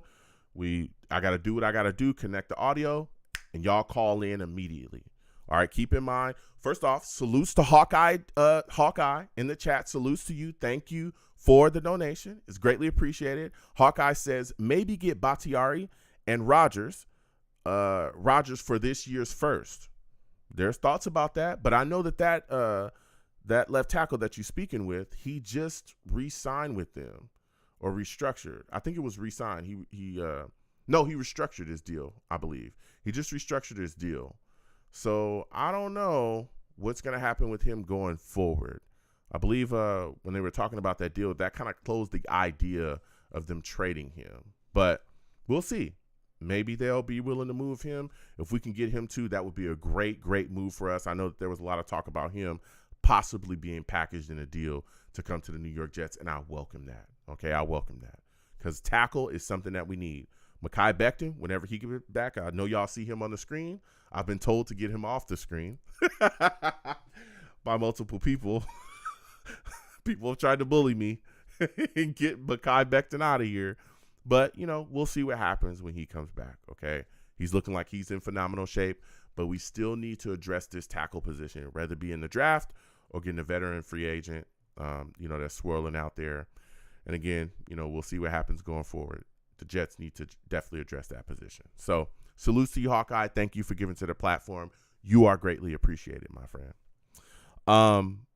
So yeah, this radio show's year round. We have the live watch-alongs. Then after the game, we go straight to the radio show and we talk about everything that we saw during that game. Keep in mind, there's no cursing on my show. Okay, I do not allow cursing on my show. I will never allow cursing on my show. This is a family show. So when you call in, please keep that in mind because I'll give you a warning. But if it's too crazy, I'll just get you up out of here. But I'll give you a warning, okay? But if you are talking, I'll just hang up on you. And y'all have seen that before. I'll move on. And I don't want to do that because I do this show to interact and I want to hear from you. But you cannot call into my show cursing crazy. This is a family show, okay? We have young people that listen to this show, a lot of older people that listen to the show. It's got to remain clean. I understand this is the Jets. They will take you there, okay? We've had a lot of, again, the live call-in shows after the game have been heated, especially when we were losing real bad, all right? But, hey, you got to curb that. This is a family show. We don't have that here. Now, this is the favorite part of Val, the favorite part of the show for Val. He loves this, all right? Look, this number right here is the number to the show, all right? This will be the number, excuse me, for the foreseeable future of the show. It won't change, unless I tell you. But as far as I'm concerned, it's never going to change. So, excuse me again.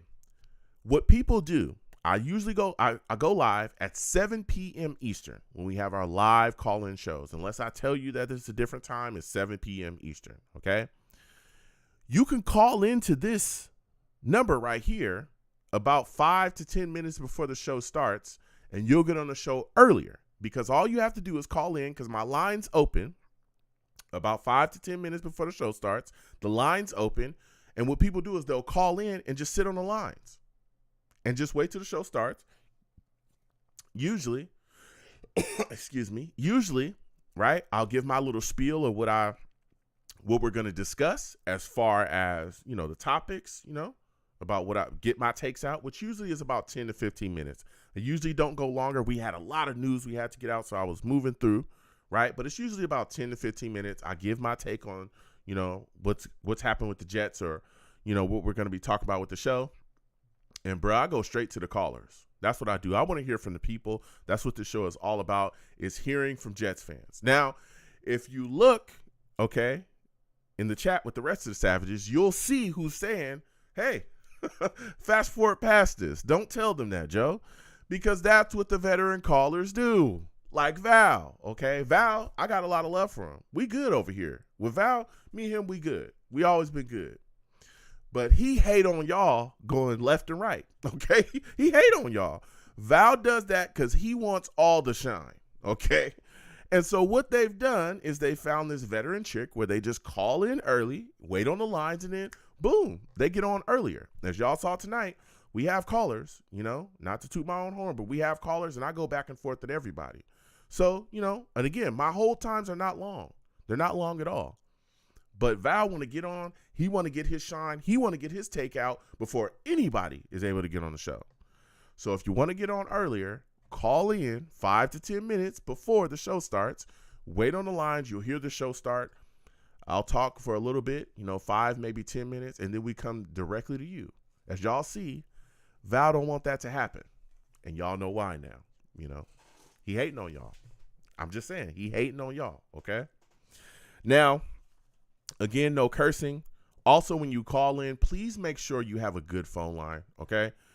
I don't want to hang up on people, but if your phone line is terrible, where it sounds like you in, a cave with Adam Gaze, I got to move on from you. I got to move on from you, okay? Please have a good phone line where I can hear you. I need to be able to hear you, because if I can't hear you and my audience can't hear you, then what can we do? I want to hear your takes. I want to hear what you got to say, all right? So please do not call me from a phone that you found in a Home Depot dumpster. Don't do that. All right? Don't do that. Also, please make sure you don't have any crazy background noise, okay? I know people want to call, and I want to hear from you. But if you calling me from your construction job, you on your jackhammer, and you talking, I can't hear you, put the jackhammer down, bruh. Go down the block a little bit and call me from a spot where there's no crazy background noise. I want to be able to hear you. I know people call me, they moving and shaking. I love that because y'all got to get y'all money. Y'all got to work. You moving around. You going to a corner spot for a sub, and you like, oh, man, I got to talk to Joe about what the Jets is doing. I love that, okay? You know, I'm a man of the people. That's what I do. You know, I want to get in touch with the people. But please, no crazy background noise, all right? Or I'm going to have to move on from you, all right? Make sure your background's good to go. Also, all right, on my platform as well, listen, I love all Jets fans. I don't care if you've been a Jet fan for 40 years or 4 minutes. I love you all the same, all right? We wear green and white. We at MetLife. We cheer this team on through thick and thin, all right? We suffer together. You know, we win together. We lose together. You know, we share the joy together. We do it all right? But keep in mind that when you call into my show, I don't care if you've been a Jet fan for 4 years or 40 years. I have a queue system so I can see you. So when you call in, right, just because you've been a Jet fan for 40 years doesn't mean I'm going to pass up on somebody that's already been on the line and waiting because you're a Jet fan for 40 years and they only been a Jet fan for 2 minutes, okay? Be patient. Again, I get to everybody. My hold times are not long at all, all right? I will get to you, trust me.